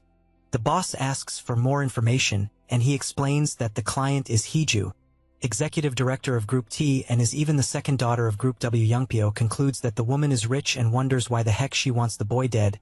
He explains that from what he heard, Dejun is the illegitimate son of Group T and was taken to her house 7 years ago. And when the woman gave birth to her last child, Dejun ended up being expelled. Youngpyo laughs hearing this since apparently, in the world of the rich, blood really doesn't matter, and asks how much the woman paid Chilwa. He answers that it was 3 billion won. Youngpyo says he heard that his cousin got hurt recently, and his subordinate answers that yes, he even got beaten so badly to the point of being covered in burns and can't even see, not knowing how he survived. The rank S picks up his golf club and hits the golf ball into the hole. Then, with a strange face, he says that if it were him, he would have torn the MC into pieces and crushed his head. However, his attention shifts when his secretary tells him there are rumors that Jo Yun helped Dejun. He goes to his subordinate, outraged, and asks why the hell she would do that and what the relationship between them is. The employee says he doesn't know, but it was thanks to her testimony to the police that things went well. Nevertheless, his fury doesn't diminish, and so he wants to find out what the relationship between them is, because if there is nothing, it means they have some agreement behind the scenes, and he wants to know exactly what happened. The man runs off since he needs to do this immediately. Youngpyo looks down irritably and even crushes the golf club, then throws it on the ground. He worries because Heeju will look for him soon to do what Chilwar wasn't able to. Then he relaxes a bit, and again with his strange face, as that woman is very kind and very rich. After that, at night, the MC keeps walking through the streets. He reflects that hunting in the Rift Zone is more efficient than any portal, and therefore already knows he will depend on Jo Yun if he wants to do it again. Back to when they were inside the rift, Jo Yun says that if she sells the Kassarian magic stone, People will come after her questioning her abilities, and the media will get very agitated overnight and says she can even hold them off, and still says that if he wants to become famous, no problem, and asks what he will do. He just hands over the backpack and tells her to take care of things. He smiles, remembering all this, and says he will look for another way to enter the rifts. Then he arrives home since, for now, he wants to rest. Upon opening the door, he looks down and notices many shoes there. Then he enters the house and sees several people standing in front of his family and a blonde guy sitting with crossed arms. Immediately, his sister runs to him and the MC asks who they are. The man introduces himself as Chi Yeol-young, the chief prosecutor of Seoul's main office, and asks if he knows Chong Sayab. The MC remains silent. The prosecutor informs him that he is being arrested for involvement in illegal sales operations and abusive fee collections authorized by CEO Chong Sayab. The next day, at the prosecutor's office building, the MC is sitting and, looking to the side, sees someone walking. It is the prosecutor on a call. He is talking to the director, saying that both Chong Sayab and Do Jun were obedient, and still thanks him for taking care of his daughter's exchange. He asks to send his regards to Director Hong, and says the reason he became a prosecutor is to remove society's trash. Then the report is placed on the table, and he questions what has been done so far since. Looking at the accusations list, Do Jun could spend at least 10 years in prison, and warns that Chong Sayab has already helped prove that several of those things are true. The MC stares silently, and this makes Choi Yeol-young furious to the point of calling him a son of a bitch and asking if he thinks this is a joke, but he is startled when the MC asks if it is Heju the bitch who is doing all that. He stands up, asking who Heju is and what he is talking about. He reflects that apparently they already got rid of Chong Sayab and even tried to go along smoothly to avoid drawing attention, but ended up like that. The man starts to walk and asks if by any chance he thinks Korean prosecutors are a joke. However, with a simple scary look, the prosecutor gets scared and steps back, having felt a terrifying aura. He gets furious about that and raises his hand to slap. However, he stops midway because one of his employees is calling him to see something after going to another room. Choi Yeol-young reads the report and asks if the machine is broken. The employee replies no, and they check several times, and the hero meter labeled Do Jun as a civilian. He explains that he doesn't know exactly how it happened and asks if maybe the information about the boy having awakened was wrong. The prosecutor starts to sweat nervously since he can't imagine the Group T investigation being wrong, and sees that the MC knows Heju, so he doesn't understand who the hell the boy is. Meanwhile, the MC remains seated. He reflects that it finally makes sense why Korean prosecutors are called mad dogs, and doesn't know if he should completely destroy that place or not, and still needs to flee somewhere with his grandmother and sister. At that moment, someone opens the door. It was Ju-yun who, seeing him, asks what he is doing there. He answers that he honestly has no idea. She asks him not to do anything and not to stall the prosecutor's office because, although it seems absurd, if he uses force there, it will be much harder to deal with the consequences. He asks if she is going to help him. She answers that she knows he did wrong, and if he knew nothing, it would be one thing. But since he knows he did nothing, then it means he was wrongly accused. That's why they need to take care of this immediately. The MC smiles, asking if she is serious. She explains that the Hero Association will take over the investigation, and that she will keep an eye on him, since he has a false hero registration and illegal entries through the portals. However, he interrupts her, asking about his family. She pretends not to understand, asking if he thinks she is his secretary and why she should know about his family. He stares at her while she looks away until she asks him to relax since his family is safe. Dojin thanks her for that and says he will reward her for what she is doing. Joy Eon blushes and asks for patience, so this can be resolved as quickly as possible. What she chose was not to prove the MC's innocence, and Prosecutor Choyin was fired after it was discovered that he accepted bribes and made illegal requests. And a fair investigation confirmed that Dojin had nothing to do with the incident. Him being punished for using a false registration was thanks to Choyin's defense that everything ended with him being formally released. They were driving together when the radio announces that currently in the United Kingdom, a monster never seen before came out of the portal and is attacking civilians. For eyes and a potent venom, the MC doesn't even let the radio finish and says the monster is a Makashin. She is surprised hearing that and asks how he knows that, since it's a new monster, so only the association knows its name, but he just keeps looking ahead. A monster's name is not something decided alone, and every magic stone has condensed energy that generates unique information about monsters. By analyzing, it is possible to identify the name and other information. Currently, this is possible on Earth through science, and in the ruined world it was through magic. and since the same monsters appear in both worlds. Dojin knows most of their names. He warns that they can easily deal with a Makashin using the red ant flower extract. She asks more about it, and he explains that although it does not harm humans, it is very dangerous against a Makashin, since if thrown at this monster, it will prevent it from jumping as it normally does. She remains silent, listening to this information until she asks exactly who he is. The car continues its journey, and the MC stays silent. Suddenly, he says he wants to know something and, with his assassin intention, asks what will happen if he finishes Hiju. Elsewhere, Hiju is biting her nails.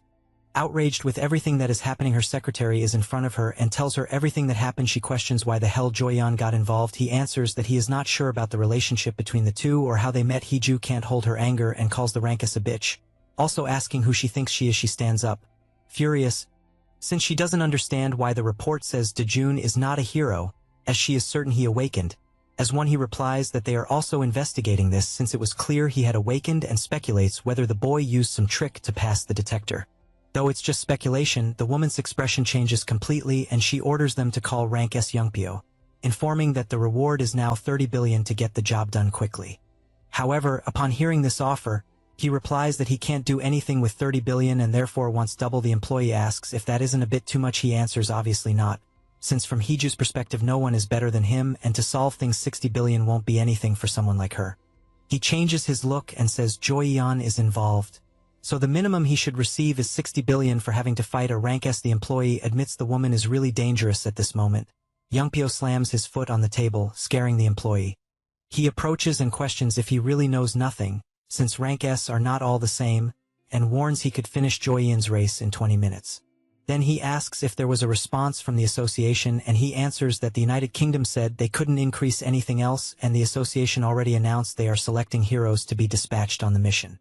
Youngpyo thinks that's a pain and turns around saying the association idiots are even greedier and asks when they will leave. He replies in 3 days and it will be a trip with the Japanese heroes. The Rank S watches through the window, thinking about the Makashin since it's a new monster whose weakness is still unknown, and believes that if he discovers it, his value will increase even more. Meanwhile, in England, strong thunder is falling from the sky and the monster is running after people. He stands before several heroes and, raising his claw, attacks and hits the ground hard. Then everyone shouts to attack and a fierce battle begins between them. All the heroes use their magic until, finally, one of them manages to cut the monster's head, which falls hard on the ground. Lifeless, they breathe relieved until they look to the side and notice more monsters approaching, and, having seen it too late, the white-haired is attacked and finished. The British heroes are doing their best to hold the monsters on the battlefield, but with little information, they can hardly do anything against an unknown enemy. The defensive line has already collapsed and the monsters are less than 60 kilometers from the capital London. At that moment, something shiny begins to fall toward the Makashins, and they, who had their eyes activated, simply go out and fall hard to the ground. Absolutely all the monsters that were hit. At the top, a helicopter can be seen and the heroes celebrate, saying that Julian was right since the red ant extract worked perfectly and the Makashin can no longer get up. The heroes look at her, as they do not believe she is someone so skilled. Julian shouts to her team to finish off the monsters that are immobilized. And with that, she joins the attack along with everyone. The next day, all the reporters are gathered waiting for the interview. One reporter asks if everyone is there because of Julian, since she had an incredible performance in the United Kingdom. The Four Eyes answers yes, since she was the heroine who discovered the Makashin's weakness and saved the United Kingdom from despair. While the man was speaking, another's eyes shine because in front of him was the Rank S heroine. Everyone immediately starts calling her, asking how she discovered the unknown monster's weakness. They also interview Youngpyo, asking for his opinion since they heard he was the one who finished off the most Makashins during the mission. The reporter says that a group of 200 people, including 2 Rank S, returned to the country. And as everyone imagined, Korea is proud for having saved the United Kingdom.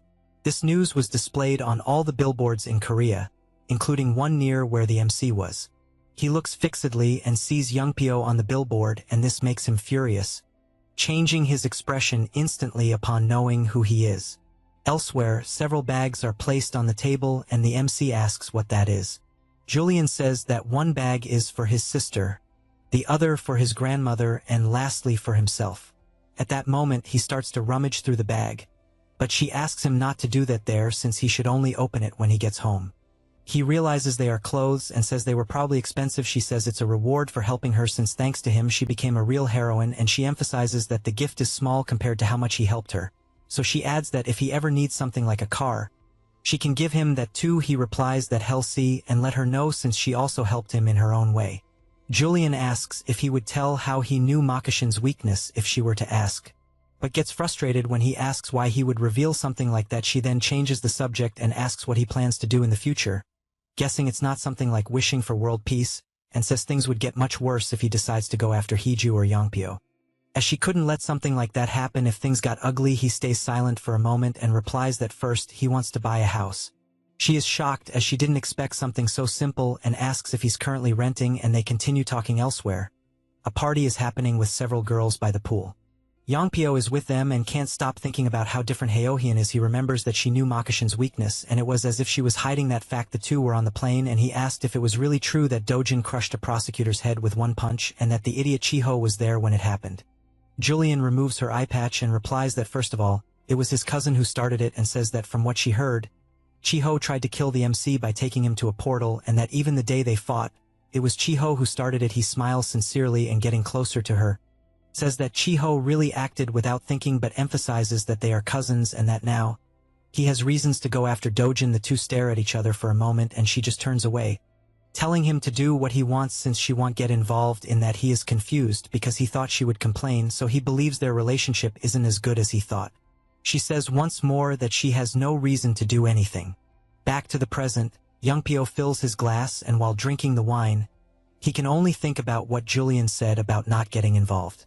And so, he believes there is some secret about Dojin in Long Sutton, England, the place that was devastated by the monster wave. The British Hero Association wants to collect as many magic stones as possible before the second wave, and so a certain number of heroes will be sent to the rift. A man says it's a shame because if they at least had the extract from the red ant flower, even drank heroes could finish the Makishins. Another man agrees, saying that if they had discovered it earlier, they could have gotten several magic stones too. That region is where a monster wave already happened and it can no longer be closed.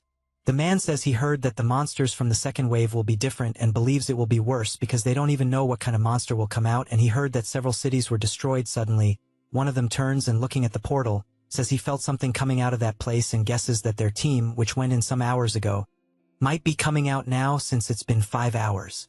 They decide to stay alert since there are many ordinary people wanting the magic stones too. Suddenly, a strong energy starts emanating from the rift, and that scares both of them. A person begins to come out of the rift with a strange appearance. The man is frightened since it's neither a hero nor the army commander, and so he orders them to call headquarters immediately. However, the monster in human form raises his hand and some magic circles appear around the two. They begin to float while the monster walks away. One of them draws 3 knives and throws them instantly. However, all of them are blocked and the new monster calls them weaklings. He then closes his fist and both have their bodies crushed without even moving from the spot. Next, the monster raises his finger and a beam begins to emit, materializing a device with the number 1926. He says it's already been 10 years, according to the time of that place, and can't believe it hasn't even reached 20.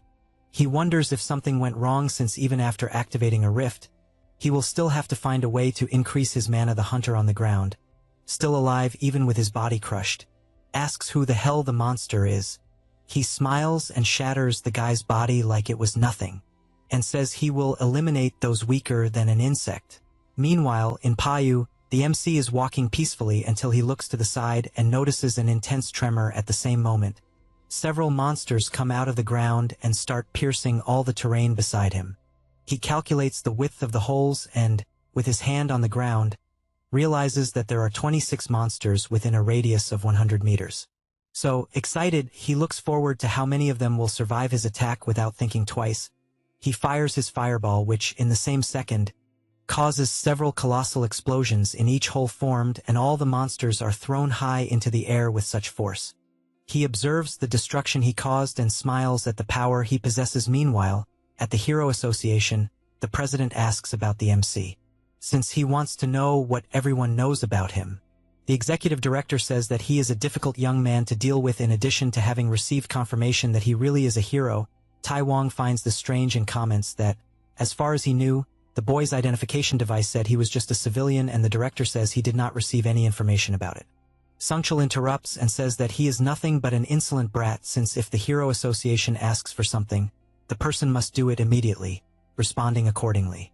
At this moment, Hongyi raises his finger since he has one more thing to tell and reveals that, although it is nothing serious, he explains that apparently it all started with a terrible plan by the hero Chilwur and Dejun, who ended up awakening in an incident at the portal, later took revenge on Chilwur, and dealt alone with the monsters that appeared in the district. He concludes that, although the boy's actions are a bit exaggerated, the MCS strength is definitely absurd. The president says that apparently he is a wild horse running loose, but at least they don't need to question his loyalty after all. He applied for an official hero license and has a guarantee that he can skip the standard procedure. Everyone asks what this guarantee is and if it is from someone in the association, and the director explains that Dejun mentioned Ms. Jo Yeon, the rank S heroine. Immediately, everyone is shocked since they did not expect this from the MC. Meanwhile, he is admiring his new card and realizes that it says he is the 8th rank S of Korea. Thanks to this, he can hunt as much as he wants in the rift zones. Back to the president, he bursts out laughing, also commenting that he is an incredible boy since he barely got the license and went straight to the Payu Rift and at an incredible speed. The vice president asks to wait, since from what he understood, Dojin entered a level 2 rift alone, without any guild or support, and questions if he is crazy. The president remains silent, as does the executive director. Song Chul realizes what the silence means and suggests revealing the true identity of the MC to the public if he returns alive from the portal. Since he is the 8th rank S of Korea, Hong Ji immediately cuts off this idea, believing that Dojin will not want it and therefore it would be smarter to just talk to him first. Song Chul finds this absurd, since in a critical moment people need to know that there is an 8th rank S, and asks what the president thinks. He gets up, understands everyone's concern, and says that he will see the MC personally. Meanwhile, Dojin is fighting, and the more he kills, the more monsters appear. He activates his fire ability and cuts all the monsters at once since he is not very patient.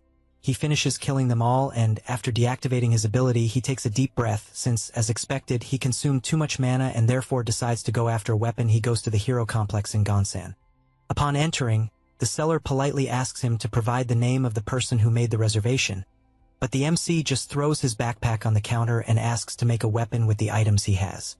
The employee responds that they only serve people who made reservations and therefore asks him to go to another store. Dojin changes his gaze and points out that they answered the phone saying they still had several reservations, and even so are implying that they don't want to accept. Boku says that all reservations are already filled and, since they are out of time, they should go to another shop as there are other good blacksmiths in the city. The MC, without patience, grabs him by the collar and leaves the guy in despair to the point of asking what he thinks he is doing since he is the son of the owner he is messing with. He approaches and orders him to call his father at that exact moment, since he only came to the shop because they said the place is good. Boku steps back and immediately calls his father, informing him that there is a customer wanting to see him. Chil Kwan arrives at the place, and the first thing he asks is who recommended the shop. The MC informs that it was the heroine, Ju Yeoman. The two are shocked since the recommendation came from one of the strongest heroines in the country, and for that reason, he asks if it is really true. Dojin just picks the items he wants to use for his weapon, and this leaves the blacksmith scared. Sweating cold as he takes the items in his hands, his son asks what it is since he noticed the surprise, and he replies that they are 2 fong tips of a giant monster, and that it had been a long time since he had seen something like that. Dojin explains that he wants a long sword as long as possible, but the blacksmith informs him that without metallic materials, if he stretches the sword too much, it will have no durability and therefore he can only make 2 medium swords. However, the MC questions if maybe he is the one who doesn't know how to make it. Both are outraged by this accusation, but Dojin continues his explanation since he only wants a long sword and even wants the mana absorption to be as high as possible. The old man is already trembling with anger, and his son shouts since a nobody arrived at the shop accusing them of knowing nothing, and therefore he grabs a sword to show that his father can make something of at least level 3 absorption. Dojin observes the sword and comments that it is probably at level 5 with that. He starts putting force into the blade, overflowing an intense aura that leaves the 2 blacksmiths scared, since in the blink of an eye, the sword broke entirely in his hand, leaving only the crumbs falling to the ground. With that, The MC warns that if it is to create trash, it is better for him to retire, and both stare at each other with hatred in their hearts after leaving the shop. He goes to a portal and soon encounters a monster. He finds it too noisy and prepares his skill. At the same instant, the Cyclops tries to trample him, but he moves at high speed, standing face to face with the giant, and with a single attack severely injures the shoulder of his target, who only screams in pain, also grabbing a tree as a weapon and attacking. But it is useless since Dojin cut it in half, and full of confidence, he continues advancing, cutting the big monster in several places. However, it was not enough since it has colossal regeneration, and in moments it was already completely healed. The MC is not intimidated by this and advances once again, hitting the Cyclops back directly, which feels the explosion of fire since it was a precise blow, and before it could do anything, its head is cut off without even seeing what happened. To the point of falling dead to the ground, Dojin reflects that it is very difficult to maintain the mana sword for long. He takes a jar from his bag and goes to the monster's body, feeling pleased since he got the liquid he needed. Then, he returns to the blacksmith and delivers on the counter the blood he obtained. Boku asks what the hell that is, and the MC just orders him to deliver it to his father, since if combined with the fangs he gave earlier, it will be possible to make a longsword. He says this as he leaves, leaving the boy even more confused.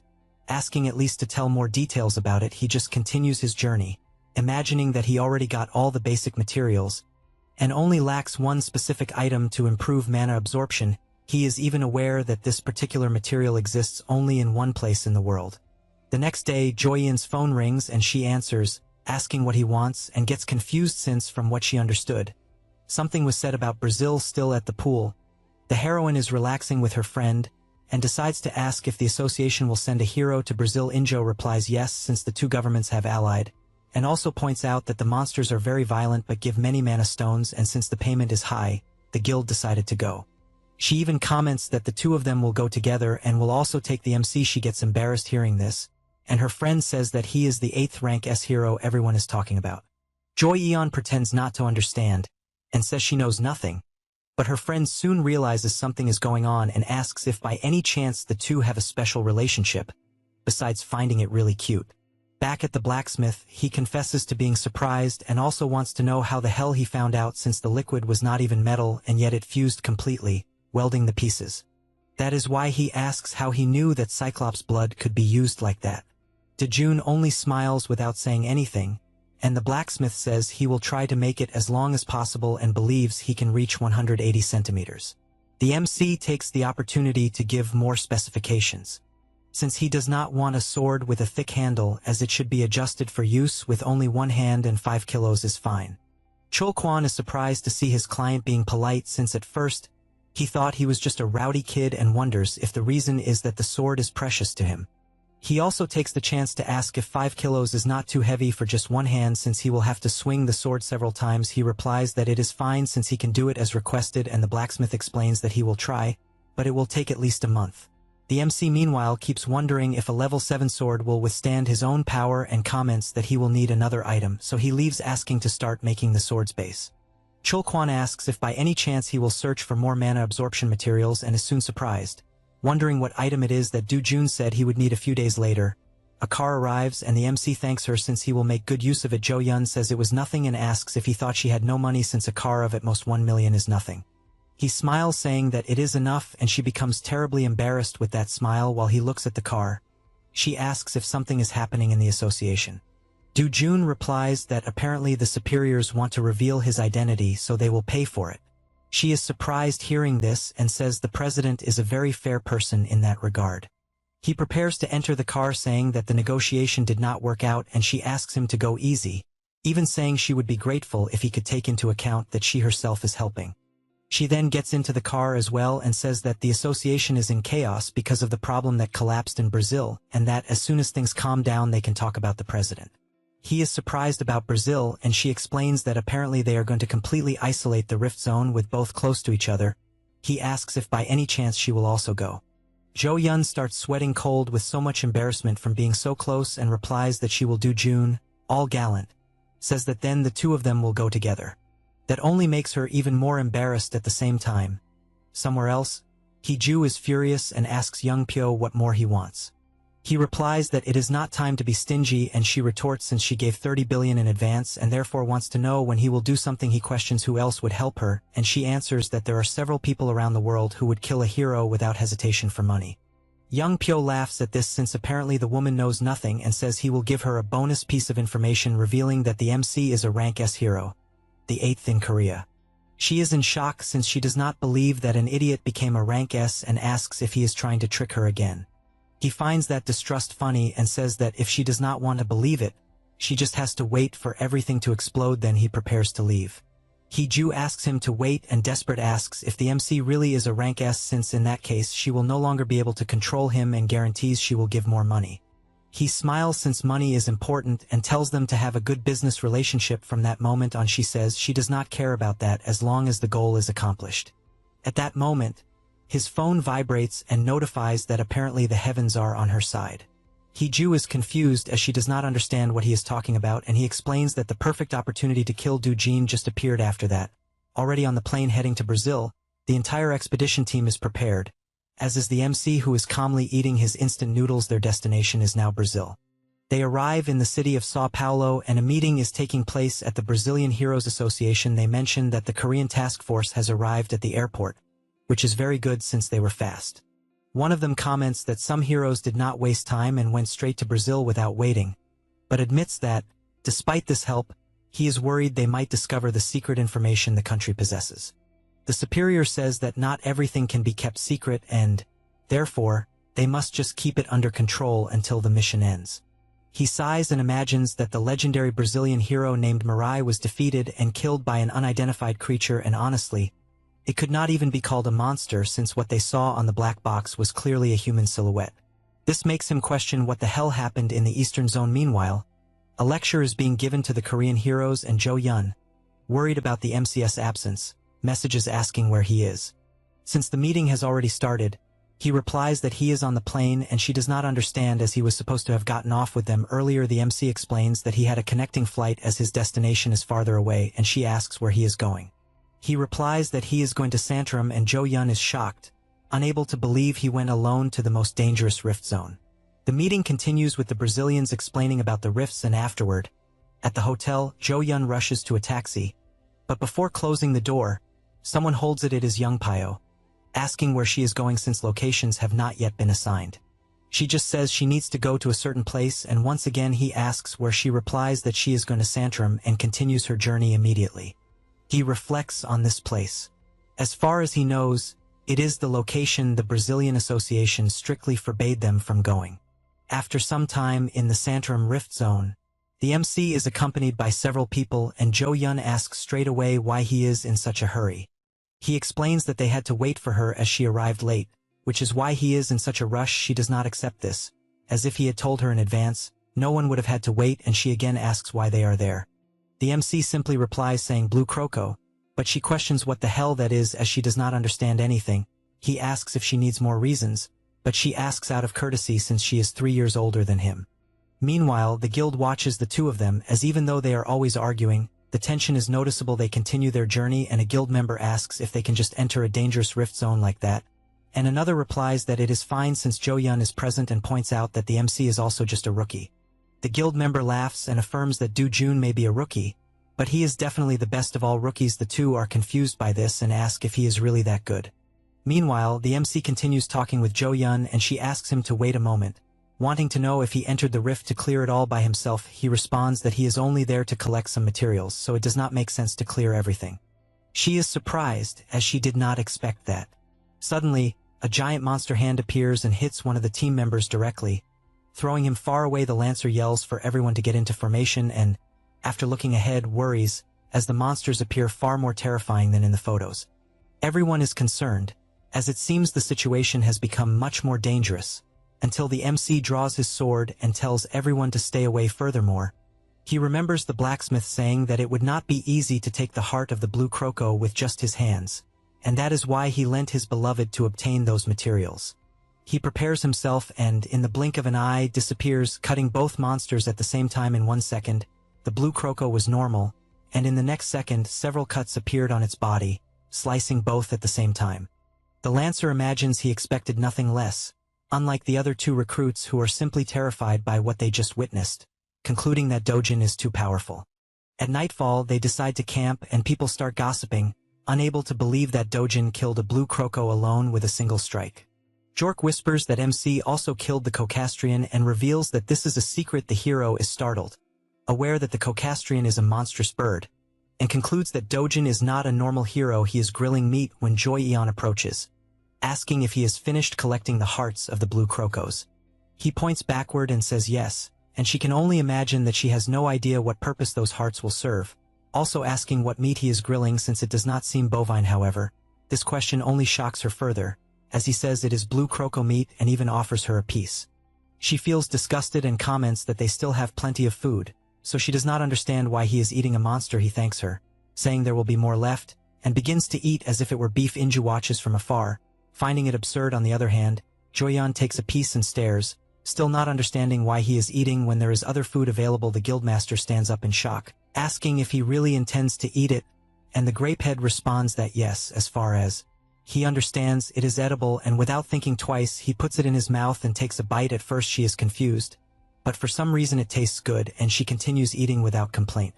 At this moment, Inju approaches MC and asks what his secret is. This question confuses him, and she only whispers, wanting to know how he won over Joyeon, since the heroine never had a boyfriend before and never opened her heart so much to a man as she is doing with him. And looking at her, he asks her to explain how she did it and what charm she used to make her eat monster meat. He reflects on this, remembering his previous life when he was at the Imperial Academy before turning 20. He was with Grey Missile from the Count Grain family. He also had the youngest daughter of the Leshulian family. However, his last hope in that world was destroyed with the appearance of the monsters. Suddenly, he wakes up after being yelled at by Inju. As he was lost in the moon world thinking about it, he turns angrily and says the secret is to put a mosquito on the fire. She freezes for a moment, shocked inside, as what she just heard is the most horrifying thing she has ever heard in her life, and she slaps her friend, calling her. Meanwhile, still in Sao Paulo, Young Pio is drinking his nest and thinking, trying to understand why the guild moved so quickly when the operation date hasn't even been set, and he asks if Dejun is with them. Since practically everyone began moving on their own, he then asks what types of are in Santarem. His secretary informs him that there is little information, as the Brazilian Association only said it is a very dangerous place. This irritates him, as everything involving MC makes no sense. Suddenly, his phone rings and he answers, greeting Haiju. She yells, wanting to know if MC is still alive and when he will do his job. Young Pio asks why she is impatient and if something happened. She responds that apparently her father saw the news of Dejun becoming a rank-ass hero and asked the boy to return home. He finds this amusing as even the president of Group T is getting involved. He looks at the map of Brazil and says he will not disappoint her, assuring that MC will not leave Brazil. She says she liked the answer after hanging up the phone. The hunter tells the secretary to talk to Takashi and patrol the Santarem region, since the MC got into an isolated area, which will only make the job easier. Meanwhile, the group continues walking, and Joyeon asks if they are really going into the forest, since from what they heard, the monsters in that region are dangerous. He asks what they are, and she, terrified, replies that their name is lynx. Dejun says he is surprised, as he didn't know there were lynx in that region. She asks if he already knew those monsters, and he replies yes, then starts walking. At that moment, Joyeon calls his attention and says she won't stop him, but shows an item asking him to use it. He asks what it is, and she replies that they are earplugs since a lynx's roar can paralyze, and asks if he already knows that. Dejun replies that he doesn't need them, and she doesn't understand why, besides yelling that he can't do whatever he wants since the Brazilians reported the place is extremely dangerous. But he ignores her and walks deeper into the forest. After nightfall, the group keeps walking until they encounter a monster in front of them. It was a lynx whose aura alone showed it was extremely powerful, enough to scare the whole group. Immediately, the guild leader shouts for everyone to cover their ears. However, the MC shows no reaction and just stares in the direction of the monster. The wolf begins its deadly roar, and everyone covers their ears except the MC, which puzzles her as she has no idea why he isn't covering them at that moment. Dejun picks up a stone from the ground and activates his fire ability. Then he throws it with full force at the lynx, and everyone notices that the noise simply stops as the monster begins to flee. The MC wastes no time and chases after it while the girls try to understand what happened as the monster's roar suddenly stopped. They decide to follow Dejun until they realize they are facing several links. One of them emits a terrifying gaze, and everyone freezes in fear. Even Joyeon, who despite being rank S, is mentally affected by the power at that moment. The MC covers her eyes with his hand, and tells her that what paralyzed them was not the roar. He explains that what paralyzes people are the lynx's eyes, and asks her to keep them closed. Then he grips his sword and walks toward the monsters, and with his flaming sword, he slices through the air, wanting to test the sword style of the Bandian family. Activating the first form, Killida's miraculous fold, he points his sword forward, forming a ball of power at the tip. The monster immediately feels the intense pressure of the sword, and the fireball grows increasingly powerful. The guild members watch from afar, trying to understand what kind of technique it is, as it seems extremely dangerous. The MC channels his power to the maximum, and in the next second, launches a colossal fireball with full force toward the lynx, completely obliterating the area and vaporizing them one by one with the overwhelming intensity of the attack.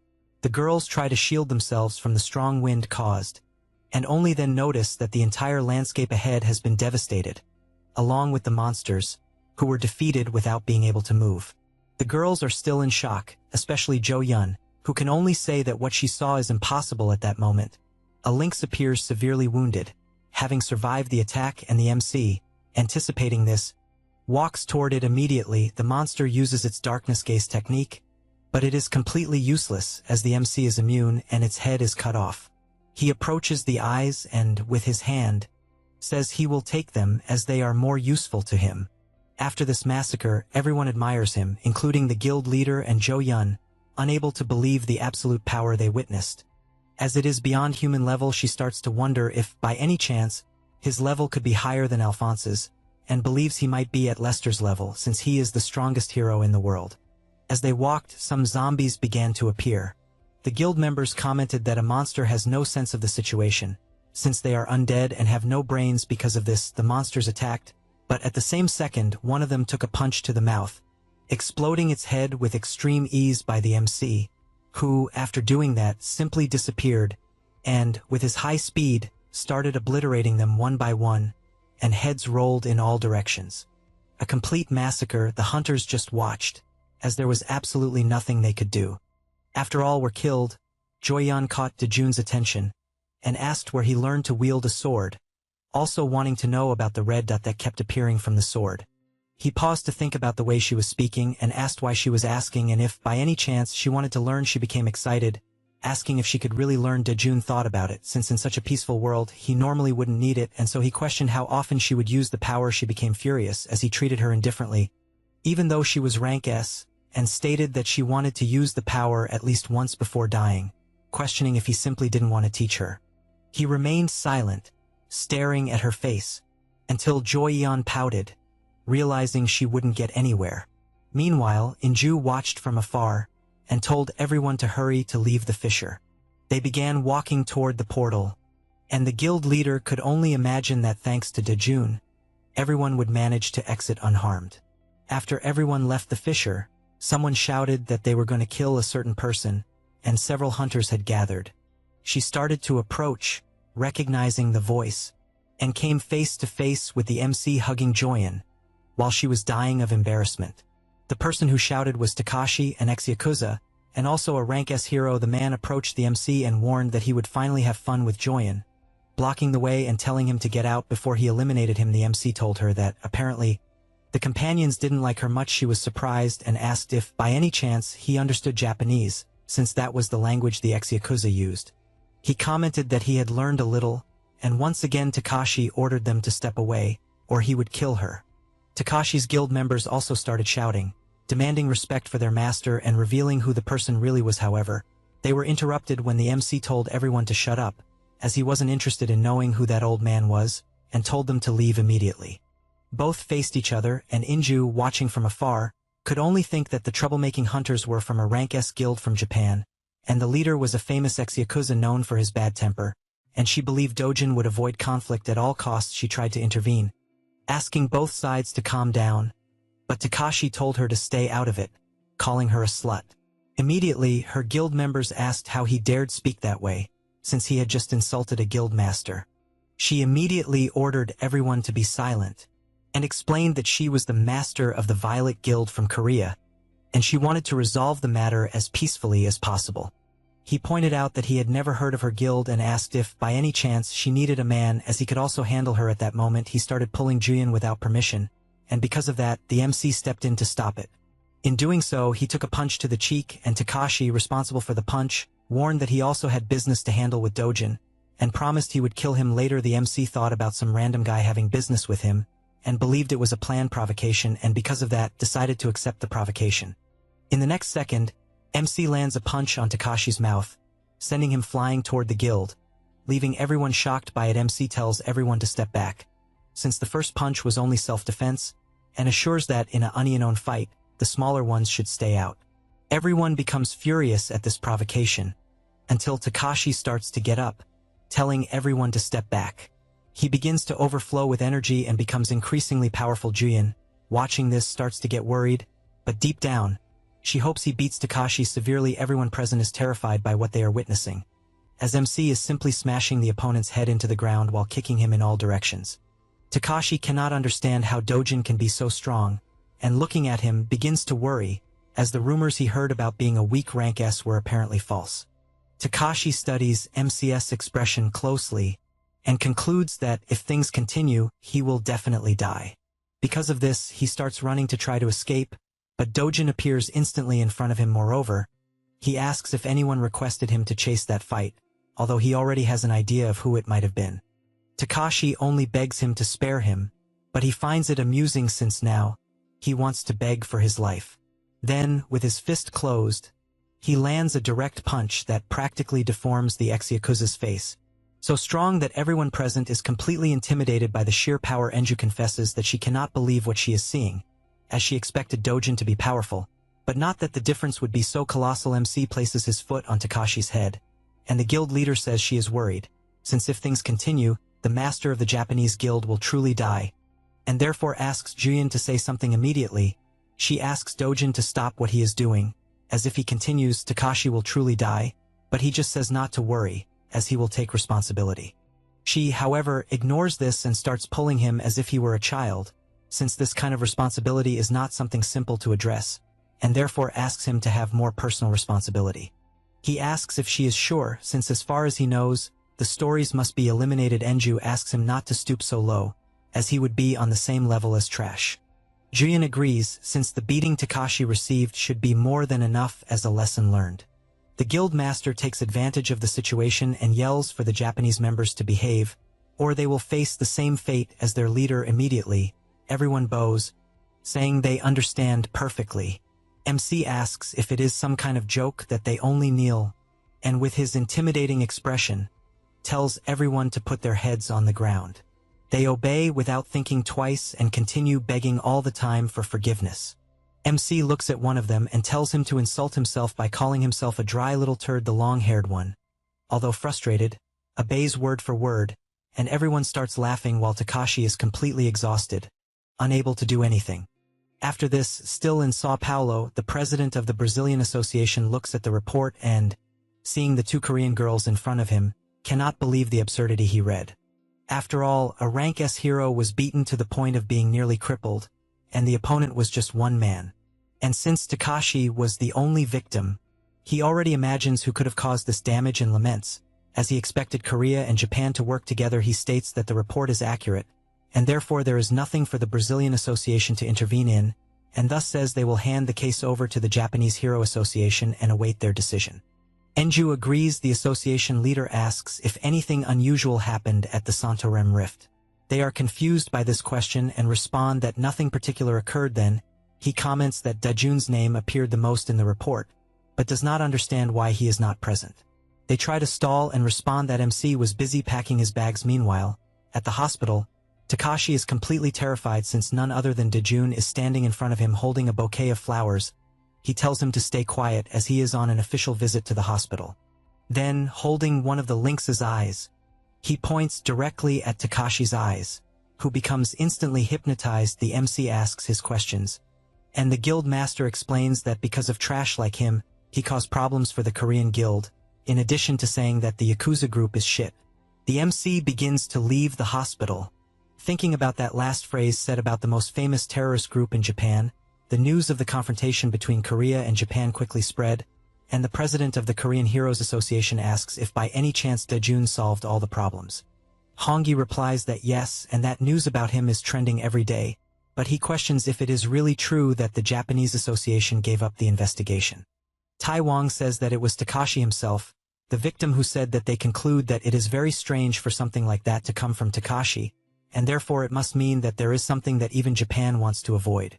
The Four Eyes gets curious about this theory and asks what he has in mind, but he just says he doesn't know, since the only thing he has in mind is that soon he needs to meet with Daejun, because he feels that the balance of the world's heroes will be shaken. After that, on D1, the operation to close the Brazilian rift zone is only 1 day away, and the Korean heroes arrived early to adapt to the area.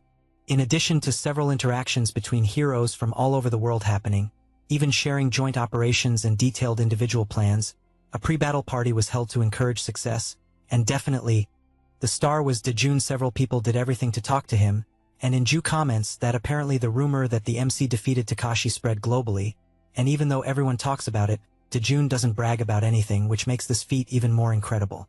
Joyeon just watches from afar, immersed in thoughts. The clan leader notices that her friend is daydreaming, and looking to the side, she sees a woman running toward the MC. She knows that the woman in question is Gloria Tyler, an SSS-Rank heroine who is #1 in the world, ranking of most handsome heroes. Seeing this, Inju slaps her friend to wake her up and starts shouting, asking if that is enough to ruin her mood, besides wanting to know why she is sitting when she should act right away. The MC hears the shouts, and seeing Joyeon by his side all shy, he just smiles at the same time. Gloria says goodbye and calls the MC Castle. Joyeon gets confused and asks who the hell Castle is. Daejun replies that it is himself. She is surprised by this and asks if by any chance he had an English name. He explains that the name he used before Daejun was Castle. Joyeon gets thoughtful about this, since she never imagined that he had lived abroad as a child, and there was nothing like that in his records when they checked. Besides that, she gets sulky because he never told her anything about it. Meanwhile, Young Pyo observes the two from afar, and all he can imagine is that Takashi is a bastard for not being able to defeat a simple kid.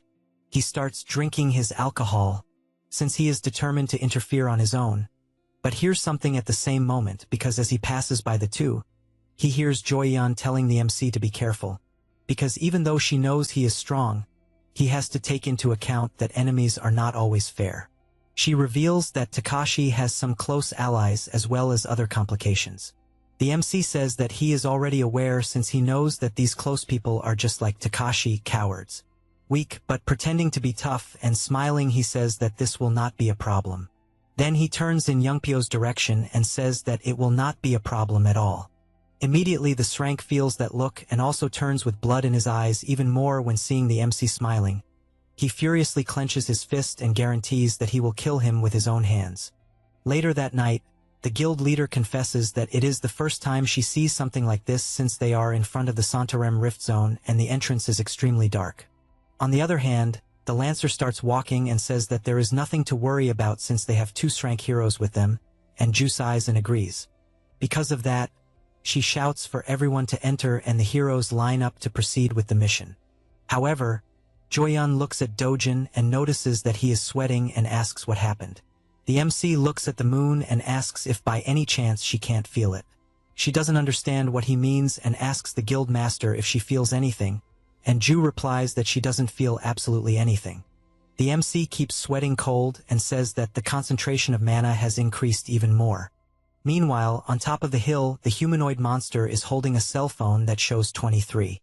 He says it won't take long to reach 30 and calls everyone filthy insects, since it would be easier if they all died. At that moment, the hunters start to feel their bodies get heavy and also short of breath, and the MC immediately realizes that the mana is becoming denser than when he was in the Perpetua Forest. Juyin keeps watching and gets worried since she has never seen Dojin so tense. Concluding that something extremely dangerous is nearby, Inju asks the group to calm down since it seems to be something from the rift zone, and because the group is heavier, they cannot let their guard down. In addition, she informs the Rankists that they will move in a defensive formation and asks whether Dojin can do the same. He replies that it is fine, just like she said, since until the cause of the mana density is discovered, This is the best course of action. The guild leader makes it clear that no matter what happens, they must remember that the objective is to close the rift, and everyone shouts that they are ready. With that, the mission begins. While the MC was entering the Santorum Rift, France, Korea, and Brazil were assigned to the north of Brazil, which is where the largest rift in the city is located. In this place, several assassin bees are running rampant, and the awakened cannot believe that the monsters are so strong, since it should be possible to hunt them even as a rank C hero. At this moment, an ally is thrown in his direction, and he cannot believe it, since rank A heroes are being brutally pressured. Then, a monster targets him, but the hero counterattacks. However, he realizes that his body feels heavy, since a single attack should have completely destroyed the bee, and because of that, he has no idea how many people will come out of that place alive back in Santorum. The leader dodges an attack and notices that several orcs are approaching. Jorge comments that he finds it strange, since they do not seem to be ordinary orcs, as they are not supposed to be that strong. They launch an attack and land a blow to the monster's head, which shows no reaction at all. In addition, the orc raises his axe and nearly lands his attack, being saved at the last moment by Joy Eon, who tells everyone to be careful. She advances once again and, heading toward the orc, dodges all of them in order to land a kick from behind. Next, she jumps and lands another kick from above. A second orc appears to attack her off guard, but she dodges, and the attack hits the first orc instead. The rank S takes advantage of the chaos, and once again appears attacking, landing another powerful kick that sends the monster flying far away. The awakened are surprised, since for a moment, they had forgotten just how powerful the rank S is. One of the monsters lets out a powerful roar, and the MC lands a punch that sends it flying away. The captain becomes concerned, since they are facing something this difficult right at the entrance of the rift, and even with two powerful people, closing it will not be easy. Joyeon approaches the MC and asks what he is looking at on the monsters. He replies that the black aura he is seeing on the creature is a problem. She does not understand what he is talking about, and he warns that if she does not focus, she will not be able to see it, and in a few words explains that the black mana is the reason the monsters have become so strong. Everyone becomes worried by this information, since there is clearly an even more powerful enemy. The night goes on, and more monsters keep appearing at every moment, forcing the awakened to fight with all their strength.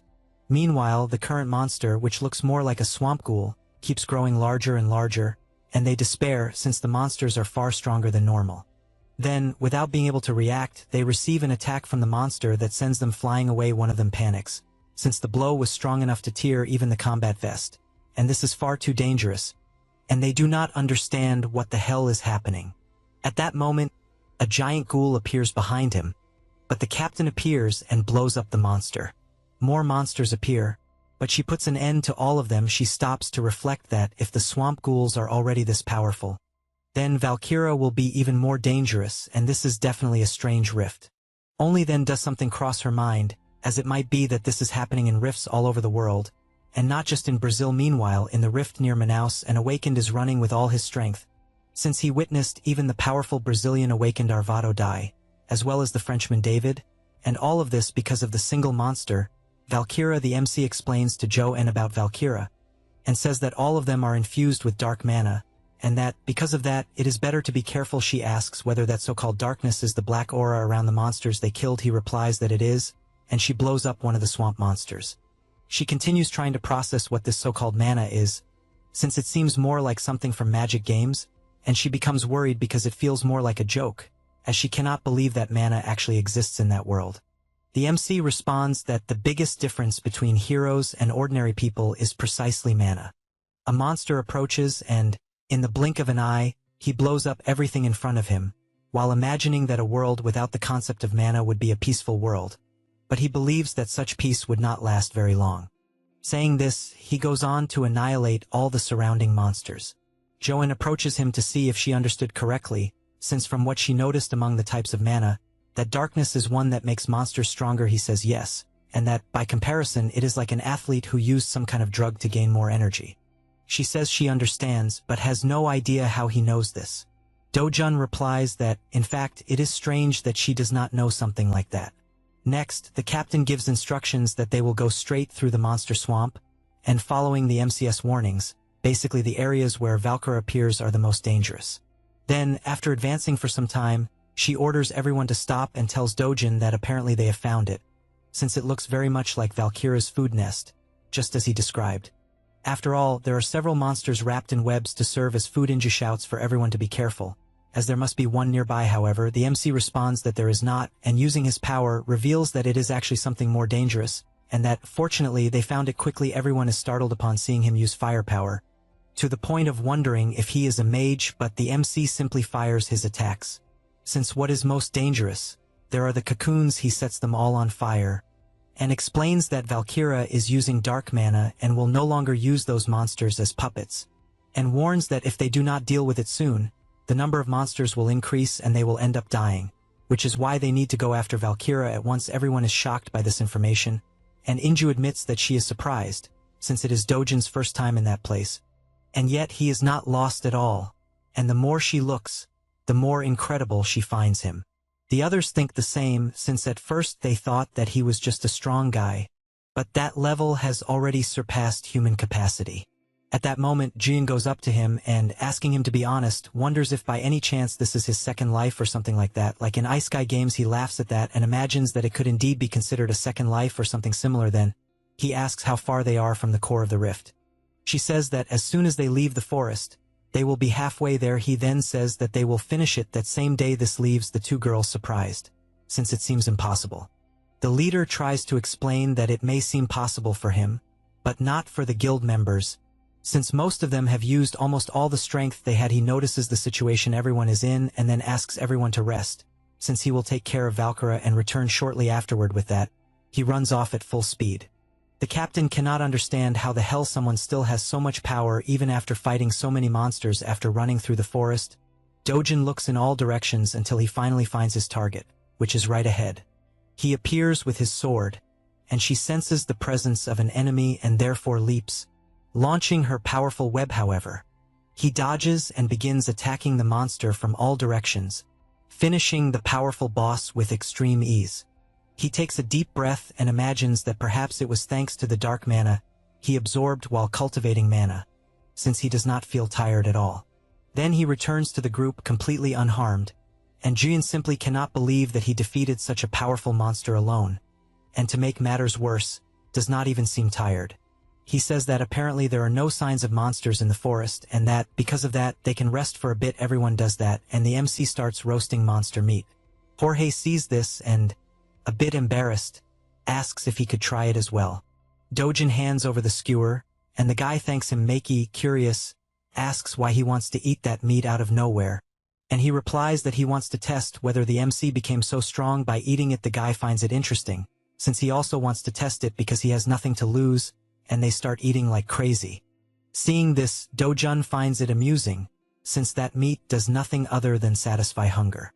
However, he does not want to shatter the awakened one's faith that they will become stronger from it, and because of that, he releases his power as a small gift, buffing the players. They immediately feel the effect and celebrate, since after eating the meat, they felt full of energy. The MC likes seeing them happy, and the captain soon begins to explain that if they continue in that direction, they will reach the rift's core. But since everyone is tired, she believes it is better to leave and return the next day. However, since Dojun said it would be possible to close it that very night, maybe they can take the risk, since they have sufficient supplies. He analyzes the situation, and turns to ask Joyin what she thinks. She admits that she would be lying if she said she was not tired, since thanks to the mana of darkness, the monsters became absurdly stronger. He thinks about this for a moment, since his plan was to delay closing the rift as much as possible to secure the materials, including the blue heart of a crocodile that can only be found in Brazil. However, the appearance of the mana of darkness changed everything, since variables are never a good sign.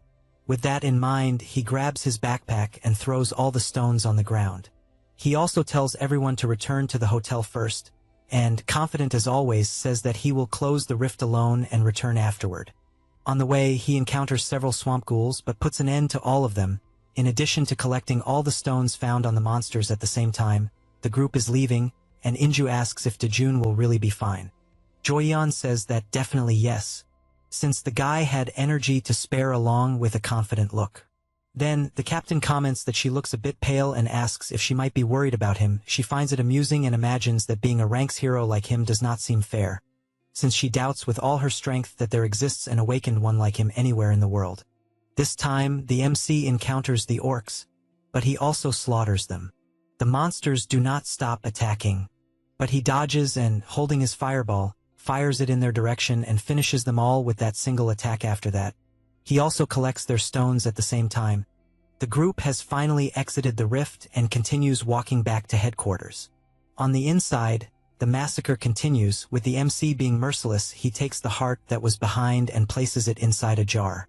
Then, he goes to the other bodies and removes all the stones he finds and realizes that in the end, he obtained quite a lot of material. He puts everything into his backpack and leaves. Meanwhile, at the headquarters of the Brazilian Association of Heroes, everyone is restless until they notice that the rift that was in Santarém has simply disappeared. They do not quite understand what happened, but they celebrate since the rift was finally closed. They wonder where the team from there is, and from what they notice, there is only a Korean team. However, they find it strange. Since the guild reported that it had returned from the rift 10 minutes ago, because of that, they have no idea what is going on. 10 minutes earlier, inside the rift, the two-headed ogre finally appeared, and the MC comments that the monsters evolved rapidly because of the mana of darkness. The orc lifts its leg and tries to crush Do-jun, who upon dodging, realizes that the core is right behind the monster. He prepares his sword to end it once and for all and, charging his fire energy into the weapon, advances with everything using the second form, the sword style of the Bandaeon clan. He makes his move and drives a strike through the orc, which begins to scream in pain despite not having been finished off. Do-jun, excited, asks if it was surprised. Since this is only the beginning, he advances once again and continues attacking in all directions until he decides to take it seriously and, using his special move, unleashes dozens of strikes at the same time, cutting down even the nearby trees along with the entire terrain. The orc realizes the trouble he is in and tries to jump to evade the attacks while also attempting to counterattack, but a sword strike catches his leg and makes both heads scream in pain. With that, Do-jun executes more attacks and all of them hit their mark this time, which is enough to leave the final boss in pieces. He sheathes his sword and heads toward the portal. As he approaches, he realizes there is no difference at all in the density of the mana of darkness within the core either, and if it is not leaking from inside, then he believes the cause must be external, as the work of a person. So, to sustain with this level of mana of darkness, he believes it must be an underworld lord or even an imperial lich.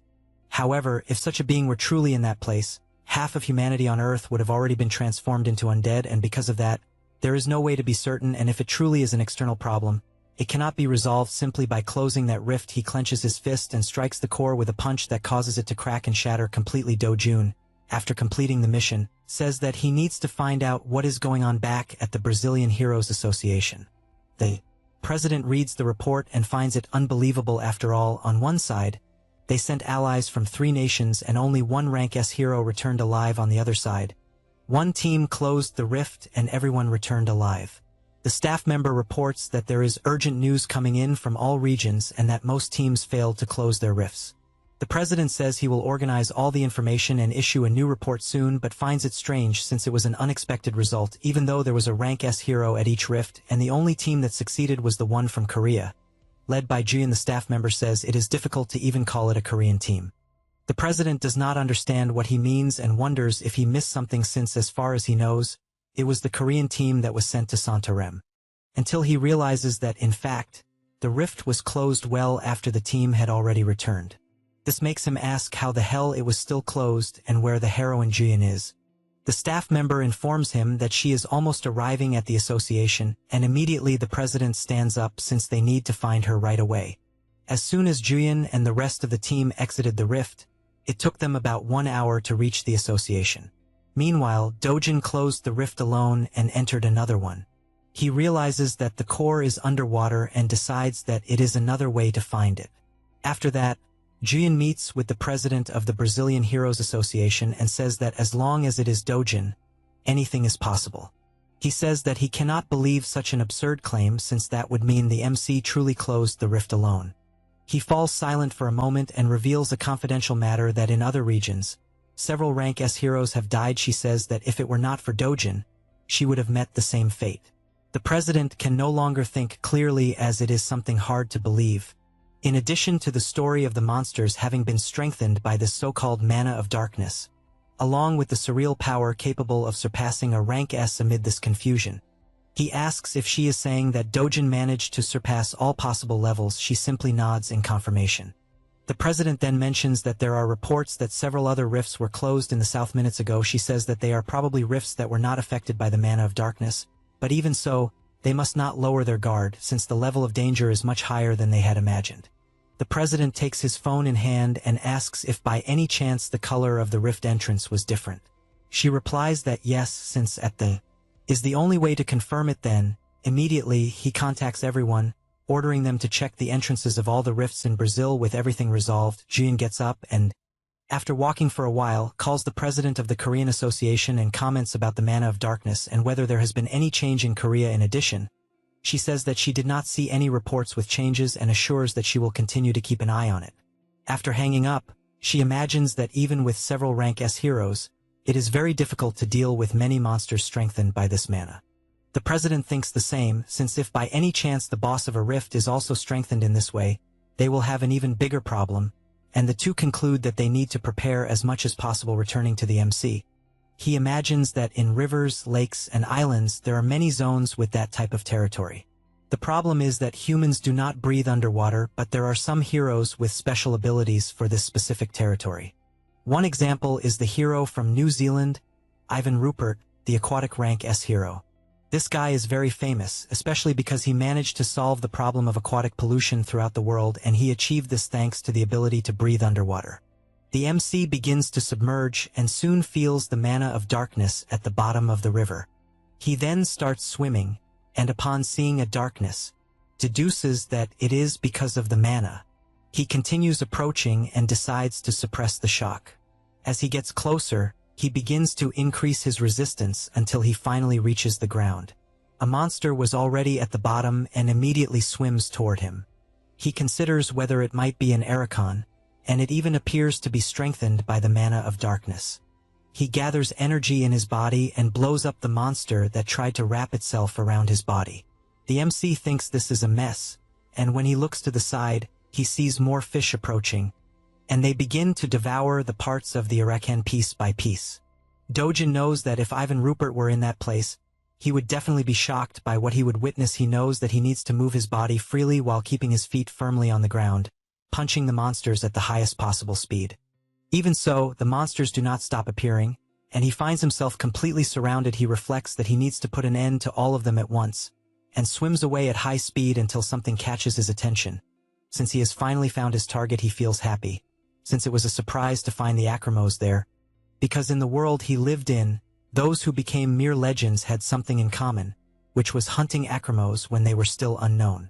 He knows that he cannot miss this golden chance.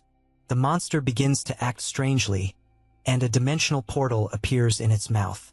The MC immediately takes action, because he knows that the Acromos has no natural enemy, and that no matter the opponent, they create a subspace that engulfs the enemy. This power becomes stronger and stronger, and the MC feels this pressure, until he prepares himself and cuts the subspace that was engulfing everything. The power keeps growing stronger, and Dojin keeps gathering more and more energy. He imagines that it would be easier to be beaten to death, but then he would not be able to obtain the subspace. He knows that he needs to endure by using mana to absorb everything, and releases an incredible power that immediately decimates the fish around him. However, he realizes that, in that way, he will continue to be pressured, so by gathering more energy, he continues absorbing with all his strength, since he knows that he needs to absorb the mana of darkness from the water. And at the time, release his own. He continues doing this until his nose starts bleeding. He wonders if what he is doing is too much for the body he currently has, and, as he is almost being defeated, he decides to go all in, risking everything at once. Time passes, and an explosion happens in the river, and both leap out of the water. The MC celebrates since he finally obtained it, because he is holding the subspace of Kremos in his hands. He falls back into the water, and everything becomes silent. Sometime later, already on the riverbank, he finally wakes up next to several ducks, and suddenly sneezes, making the birds fly away. He tries to process what happened and imagines that he fainted. Then, as he gets up, he decides to check how his mana is, and realizes that it has become much larger compared to the last time. In addition, there is another interesting thing, because now he possesses the subspace and thinks that it was definitely the best thing he has obtained so far. He throws his backpack away to store it in his new dimension, and stretches after this achievement, concluding that there is nothing else to do in that rift, so he will close it and return to the Brazilian Association after some time at the Korean Heroes Association. Ingu says that although it is not the official announcement, they are saying that the deaths of the heroes are real. The association president laments it, since they lost talents they could not afford to lose. The Four Eyes says that this happened in only a few rift zones. Taewon comments that he heard that Dejun managed to close some rifts, and even thinks the boy is more incredible than he expected. Ingu takes the opportunity to comment that since it has been a widely discussed topic since the incident with Ryoma Takashi, the impact will be great because of this, since in the incident in the United Kingdom, Jo Yun received a lot of attention, and he is honestly happy to know that the heroes of Korea are on everyone's lips at the moment. He then says that they did not find abnormal signs in the rifts in Brazil, and suspects that it was a unique event. The president orders them not to jump to conclusions too quickly and not to stop checking for even a second. He then says that he is worried about Dejun, since the president of Brazil, Daniel Lopez, is a manipulative person, so while the MC is there, he may end up being exploited. However, he is surprised to hear the Four Eyes say that he disagrees, since the president of the Brazilian Heroes Association is too shocked to do anything that said. Taewon bursts into laughter since it makes sense, and this makes Dejun even more impressive. At this moment, Daniel is sweating cold and looks at the MC, asking if perhaps this is not too big a demand for him. Dejun asks what he means by that and stands up, since in that case there is nothing more to say. As he is leaving, the president shouts calling him back and asks him to consider the security of Brazil, since this is his duty as SSS-Rank hero. The MC, with his no-nonsense face, says that he closed 2 rifts alone and therefore has no obligation to do anything besides wanting to know why they do not send the Brazilian heroes to do something if they are complaining. He then asks not to take it the wrong way, since the security of Brazil has nothing to do with him, and also questions whether, if these rifts opened in Korea, they would send the heroes of Brazil to help. The president's assistant says that the situation is very serious, since all zones within a radius of 500 kilometers of Santarém are inaccessible. Daniel reinforces that there is nothing they can do and, with his head down, says that if something happens again, it will be the end of them. All 3 observe this performance in order to persuade him. Then, Jo Yeon intervenes, commenting that if that is the case, the answer is simple and, with a beautiful smile, says that they just need to make a request to Dejun, since compared to the security of Brazil, it is nothing at all. The 2 see little room to escape and, looking at the MC, ask him please to come back, since they will pay $50 million for each zone closed. Dejun finds this interesting, since they could have said that, and orders them to first send $100 million for the 2 rifts he closed alone that day. Jo Yeon worries that if the public finds out about this, they could criticize him for greed, but she highly doubts that the Brazilian Association would leak something like that. But when she looks to the side, she sees the indifferent face of the MC, and that makes her happy, since she knows that, in any case, he does not care what others think of him. Dejun, after thinking it through, imagines the one responsible for his reincarnation, and that the money he will obtain will be enough to get the safest house in the world, and asks if he is satisfied, since he kept his promise. The Brazilian government was reluctant about the MCS request, but with no other alternative, they could only complain about it. At the same time, a confidentiality contract was signed so that public opinion would not worsen. Some heroes are badly injured, while others unfortunately lost their lives on this mission. The family members do not hide their pain, and the MC remains firm, offering his condolences. After that, at the hotel, Inju asks whether they will go to the next zone together, but the MC does not answer, and she does not know what he is thinking so deeply about. He comments that he was wondering what would be more profitable, since while he closes one zone, the guild would move to the next entrance. She reflects on this and asks if they would then close the zone together. He realizes that she understands things quickly, and she comments that, from what she understood, while they finish closing one zone, he would go after another. He answers yes, since that way they could close 3 zones in a day, and assures that if they help, he will share a percentage of the profits. Everyone gets excited about this. He approaches Juyeon, and asks her not to overdo it until he arrives, since she should focus on protecting the guild members. She gets embarrassed by this closeness, and replies that she will do so. Everyone around starts whispering that a rank S is blushing next to the MC, and that they are probably dating sometime later. The MC goes adventuring again, until he looks to the side and notices a monster trying to attack. He finds it interesting to have found a fake Cyclops, and decides not to waste time counterattacking. Thinking it is interesting because he will make good money from it, he lands a punch, but the Cyclops remains intact. The MC is surprised to see that the monster has a very tough body, but that only makes him more excited, since he can test his new technique. The Cyclops advances, but Dejun does the same, and even lands a kick that leaves the monster dazed, and because of that, it screams, entering a state of fury, and the MC takes advantage of the opportunity and uses his subspace, which swallows the monster's attack, and makes it appear above its head, hitting its own head with the attack. Dejun realizes that this ability is not very good to use in combat, since it consumes a lot of mana. After some time, the Southern Rift Zone was closed. The president of the Brazilian Association is monitoring everything from headquarters, and reflects that it took 8 hours to close the rift and that it would definitely be a problem for them. Because of this, he orders the transfer to be made, and another $50 million are transferred to Dejun. The assistant comments that if this continues, they will lose billions of dollars in just a few days. Daniel replies that they cannot let the MC take everything. The boy does not quite understand what he means and asks if, by any chance, it is to delay the payment. The president calls him an idiot, since if they do that, Dejun will simply stop closing the portals, and orders that all Rank A and Rank S heroes be summoned, since they will form a special team in opposition to him. In addition, the reward for this team will be $10 million, and they are to help them as much as possible by closing the rifts faster than Dejun. He wants to pay to see who will close the rifts faster.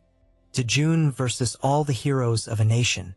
Meanwhile, elsewhere, Daniel Lopez sends a text message to someone.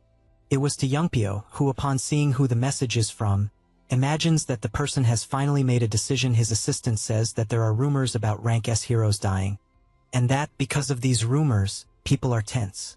The hero says that, considering the number of people, 10 million is little, but since it will be easy, it is not bad. He also reads that it will be only one team all at once, and this irritates him, since if he ends up on the same team as Dejun, he believes it will be annoying. His assistant says that the MC is not on the list, and the hero checks more carefully and realizes that not even Joyan and Inju are on it, and he begins to worry without understanding what the hell is going on back in Brazil. The MC receives the transfer, and Joyan asks if the association is transferring correctly. He replies yes, and she explains that apparently the government got irritated with the agreement and gathered heroes from all nations. He finds this interesting and says that indeed they are not idiots to act that way. She says that apparently he is being too generous since, in her own view, the association is acting in bad faith. The MC can only think that at least he secured the money he promised to the real Dejun and nothing else matters, and he knows that from that moment on, he only needs one thing. Since the Brazilian Association wanted a competition, both teams accelerated their results. The government is going all out, monitoring everything. Zone AO35 was closed at 15 hours by Dejun together with the Flower Guild. Zone CO12 was closed at 17 hours and 10 minutes by the Union of Heroes. 1 Rank S hero and 5 Rank A heroes suffered minor injuries, and 2 Rank A heroes are in critical condition. Shortly after, Zone AO37 was closed at 21 hours and 50 minutes, and this time it was closed alone by the MC. Several days passed, and the association was already exhausted from working so much. One of them offers an energy drink since his friend has not slept at all. Sales contaminated by the mana of darkness were quickly shut down. But this means no one is keeping an eye on the other rift zones. The areas are being monitored only by agents 24 hours a day. No one knows what might happen, so they are working non-stop. They keep their eyes on the map at all times, and the rifts are disappearing far too quickly, leaving everyone simply surprised. Dejun and the heroes had no choice but to hurry. After some time, Zone Bo 41 was closed and everyone at the association celebrates, since it finally ended, and the assistant rushes to the president to report that all zones within a radius of 500 kilometers of Santrum have been closed. Daniel breathes a sigh of relief, as they apparently have left the state of emergency. The boy replies that yes, and they also confirmed that all rifts with the mana of darkness were closed. The president says it was an excellent job, but before the assistant leaves, he mentions that there are still a few remaining rifts. However, one day would be enough to close them, and he wants to hold a party in honor of the heroes and the agents who worked hard. That night, the buffet is prepared, and all the heroes are gathered with plenty of music. The MCS group arrives at the party and calls the president, since they need to greet him. Daniel asks why, and Inju explains that they are planning to return to their country. He looks directly at the MC and says that there are still some remaining rifts and asks whether they should not finish the operation first. She explains that her team was assigned only to Santrum, and that is why they are leaving. The president says it does not have to be that way and at least asks that they let Dejun stay. She does not like this at all, since it is clear that his interest is in Dejun and not in her guild, and so she turns and asks what he wants to do. Daniel wastes no time and calls him to discuss the matter in private, and the two leave so they can talk. Inju teases her friend, saying that she does not want to say goodbye to him, and Joyeon, embarrassed, replies that it is nothing like that. Daniel continues talking with Dejun until the MC moves away, and they soon deduce that apparently he will indeed be leaving to return to Korea, until they see him going to talk to Gloria. Inju tells her to go over there quickly, since she needs to see what kind of conversation the two are having. Joyeon says it is normal for him to talk to other people at the party, but the captain calls her an idiot since he is talking to a beautiful woman and says that if she does not want to lose him, she should go right away. She starts thinking about it, and after looking closely at the MC, imagines what kind of opportunity she might have by going to talk to him. She also imagines things like living together and so on. At that moment, Gloria steps away, saying that she will wait for his answer, since he can call whenever he wants, and Joyeon realizes that the girl is definitely beautiful even though Dejun did not show any reaction. She does not know if she is jealous or what the hell she is thinking. The MC goes back to Gloria and says that he would like to ask a favor, since he would like to participate in the golden market and therefore wants to receive an invitation. Joyeon hears this and knows that this market is a global event that happens every year in Las Vegas and does not understand what he would do in a place like that. Gloria laughs and says she agrees, but with one condition, that he must go to her house 1 week before the golden market opens. Joyeon simply cannot believe what she just heard and already imagines the woman trying to seduce him. She keeps wondering whether the MC will accept. Everyone falls silent for a moment, and Gloria notices the presence of the rank S and therefore says that he can respond whenever he wants. But since she has high expectations for him, she decided to send the invitation right at that moment. He looks at the invitation and knows that the VIP card is better than a common invitation. At that moment, someone approaches saying that the view is pleasant. It is Youngpyo, saying that it is a beautiful sight to see the most beautiful women from Korea and the United States together. In addition, he tells Dejun that he is also well-dressed and still accompanied by 2 beautiful women. As if he had the world in his hands, the two stare at each other for a moment, and Joyeon becomes worried, since the guy must be planning something. Youngpyo laughs, drawing the attention of everyone present, and asks them not to worry, since he is not trying to do anything because he only wanted to introduce a friend to them, and asks if everyone already knows this person. This draws everyone's attention, since it is the Yakuza member Takashi. Joyeon cannot believe that the guy has already been discharged, and not even the president believes it, since he did not invite him precisely to avoid him meeting the MC, who beat him up. Dejun looks directly at Takashi and comments that apparently the body is healed. He replies that yes, and that thanks to this, he gained valuable experience. Dejun replies that he is happy if it was good. The president approaches, saying that he is glad to see him better, and explains that he did not invite him, because he thought he would be overwhelmed. Then he mentions that he has a very comfortable sofa and takes him outside the party. Youngpyo realizes that the president is not foolish, since he would not ruin an event that he prepared with such caution. Even so, he runs to stand in front of the two and comments that, in fact, he should rest since the injuries that Dejun caused must still hurt. Takashi freezes upon hearing this, and the rank S resumes provoking him, asking why he did not receive an apology from the MC, since no matter what happened, an apology is always good. This makes the guy increasingly furious, and everyone around begins to worry about the trouble this could cause. However, the MC draws Takashi's attention and, mocking him, comments that the Yakuzas are a bunch of scum. Youngpyo cannot believe what he heard, nor can Gloria and Joyeon. Takashi then turns around furiously and asks what he said. Takashi answers that obviously the members of the gang are a bunch of scum. Youngpyo cannot believe what he is hearing. Dejun then says that, in fact, they are nothing but useless trash to society, and Takashi confirms it. Joyeon becomes worried, since she feels as if she has seen this before. On the other hand, Youngpyo calls the guy's attention, wanting to know what he is doing by criticizing his own group.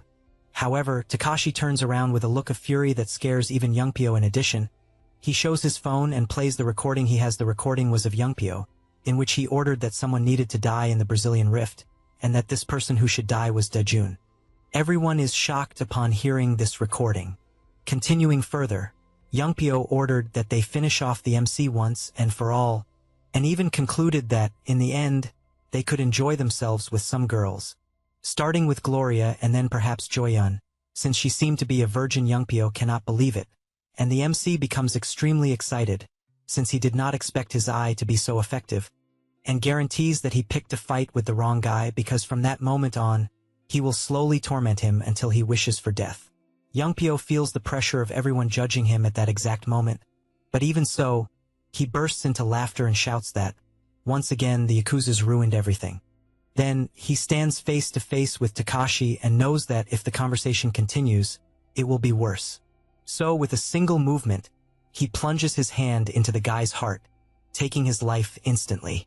Then, he begins to flee at full speed. The president shouts for all the security guards to pursue him, and immediately a chase begins. Joyeon shouts to Dejun that they must go after him, but soon becomes frightened, since the MC is indifferent and could even have prevented the death that occurred, and she does not understand why he did nothing. He, however, only smiles at what happened. That was a shocking night. The incident spread around the world rapidly, and the shock in Korea and Japan was unimaginable. Both governments and hero associations avoided public opinion, and the media constantly reported the actions of Youngpyo and Takashi.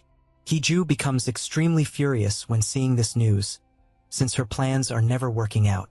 She smashes the television and everything around her. The director only remains silent, listening from outside, until she lets out a scream calling him. When he enters, he sees the destruction in the room, and she asks what happened to Youngpyo. He replies that Interpol and the World Hero Alliance are after him, and that there is no news on whether he has been caught or not. Hee-ju becomes even more irritated. In addition to wishing that the damn rank S would just die already, she also asks whether the loose ends have been taken care of. He replies that they have, since all appropriate measures were taken. All accounts, all contacts they had, and even the camera footage were removed. He also asks whether there is anything bothering her. She throws the phone into his hand, and the director does not understand what it means.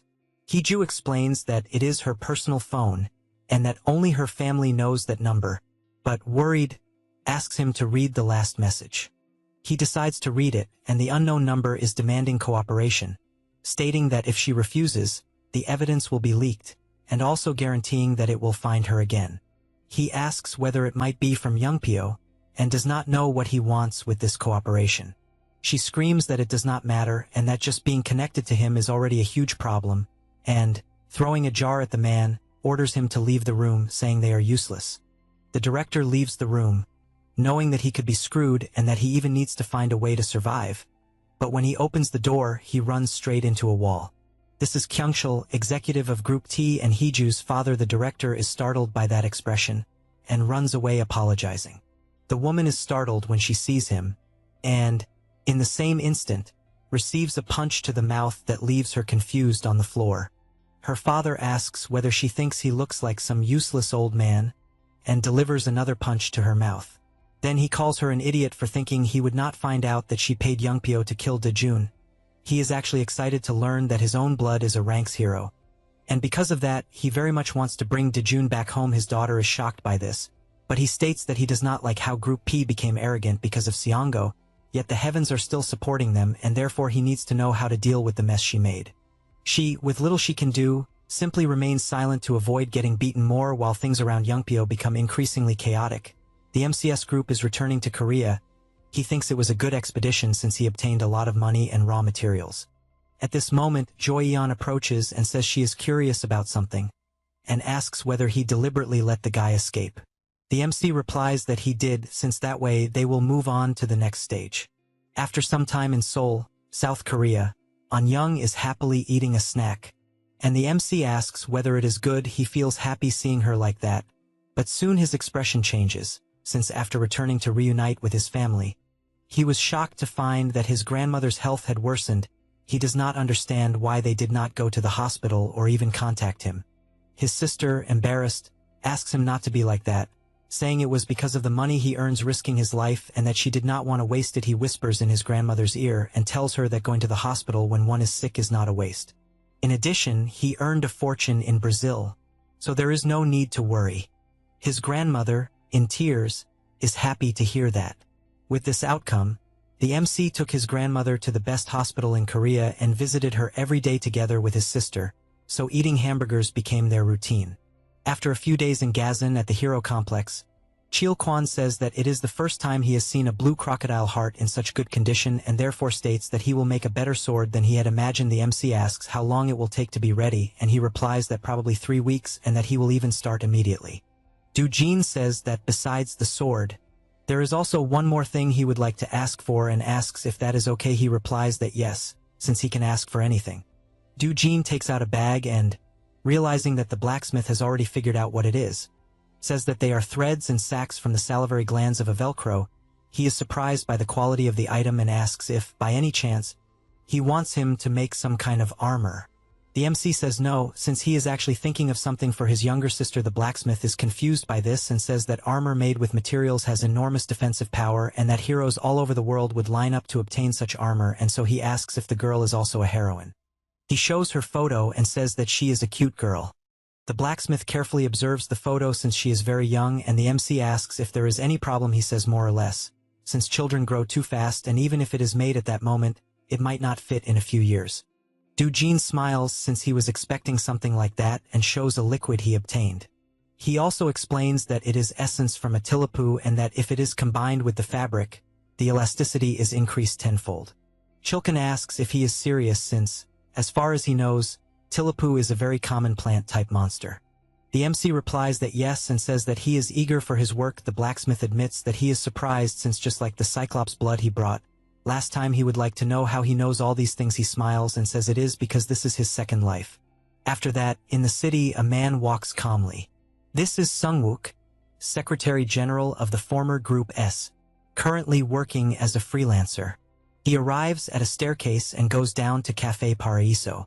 After entering, he spots the person inside and feels pleased since having a cafe in a basement means the owner is someone shrewd, and because of that, it is great for meeting someone in secret.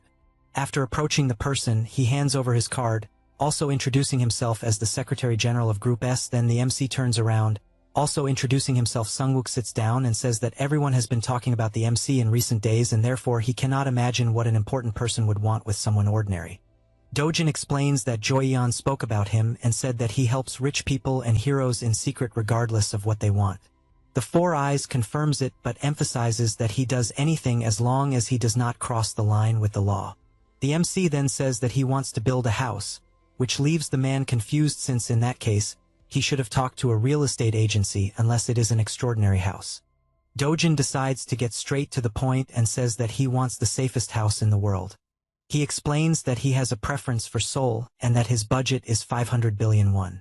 Sungwook spits out all the tea he was drinking and the MC, with tea on his face, asks if this is perhaps the first time he has worked with that amount. The man apologizes for spitting the tea and after cleaning everything, asks if he is not actually thinking about building a castle with that value. He finds the idea interesting since building a castle would be a good idea, so he changes his budget to 1 trillion. The man simply cannot believe the absurdity he is hearing and decides to speak seriously, asking if the MC knows what the safest house in Korea is at that moment.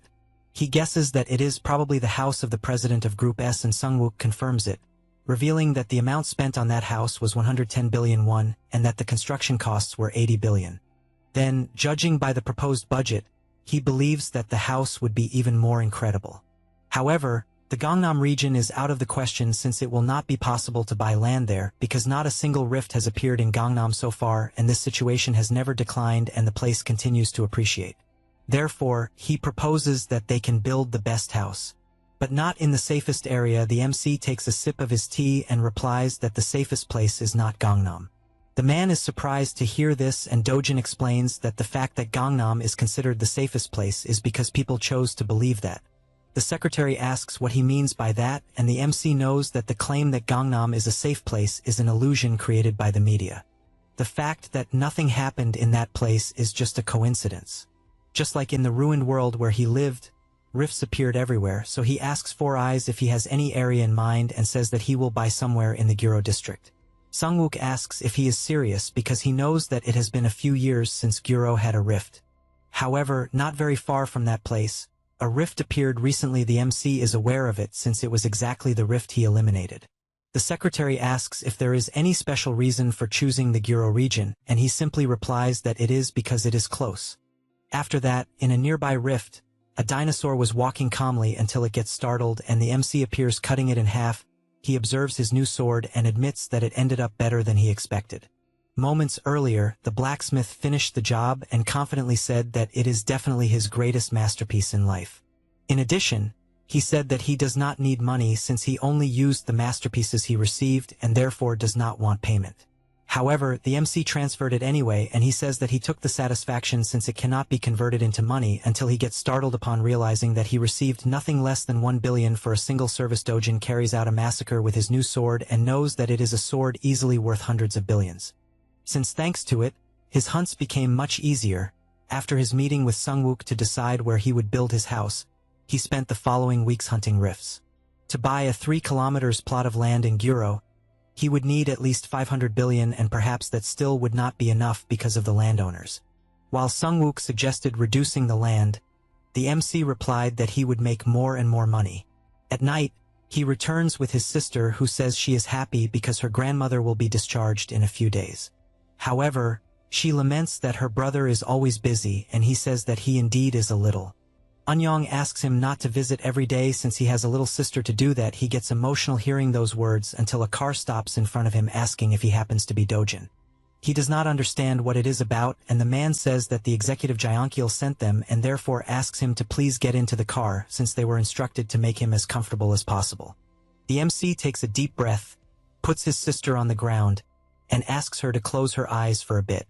Then, he starts walking and delivers a powerful kick into the car, destroying every centimeter of the vehicle. The man panics because he does not know what to do, and Dojin, furious, makes it clear that they are never to appear in front of him again. The man runs away in desperation, and the MC tries to calm his sister by saying that he only punished a bad guy who tried to separate them. She smiles and says that she will punish anyone who tries to separate them. He finds that funny, picks her up again, and places her on his shoulders so they can leave. He also thinks that apparently he is proceeding through the person who was introduced. Elsewhere, Jian is having dinner with Inju, and the leader asks if Dojin is really buying a house in Guro. The rank S replies that yes, and that he is even managing it thanks to a person she introduced. Inju asks if it is serious and also wants to know what she will do. She does not understand that question, and the leader tells her to stop being stupid since she should become the MCS neighbor. The guild leader says that Gloria may want to get even closer to Dojin since that would make things more fun between the two of them. Jian panics at this possibility since she knows it is possible, and the girl says again that if the MC really moves, he will probably build a new house, so this should not happen in less than 2 years. The rank S becomes thoughtful about this since she is seriously considering moving to a house near Dojin. Inju notices that her friend is very tense thinking about it, but warns that it was not a joke since she was not talking about the kind of intention she is thinking. Jian is surprised hearing this. And the guild leader says that she became certain of something after the trip to Brazil since they need at all costs to get the MC for themselves, and she would even do anything to get her hands on that luxury car. Jian asks if the MC has somehow turned into a luxury car now, and she comments that there is no denying it. After all, Dojin is at a completely different level from the other rank S, and since they brought up the subject, she also thinks it would be interesting to create a guild office near his house since those were good ideas. The two of them toast to celebrate. Meanwhile, at the Heroes Association, the president tells the MC that he alone closed 9 rifts in 2 weeks. And besides the enormous amount they paid, he also wanted to see him personally. He confesses that he wants to hear from his own mouth whether he is afraid that Korea might end up in the same situation as Brazil. Dojin sees the gigantic amount of 45 billion won that he received and says that for now, everything will be fine. Taiwan does not quite understand what this for now means and asks if he is that obsessed with hunting and closing the rifts. The MC smiles and says that he is just doing his job for money since he wants to build a house. The president simply cannot believe such nonsense. Anyway, Dojin says that he would like to ask something, and the two continue talking.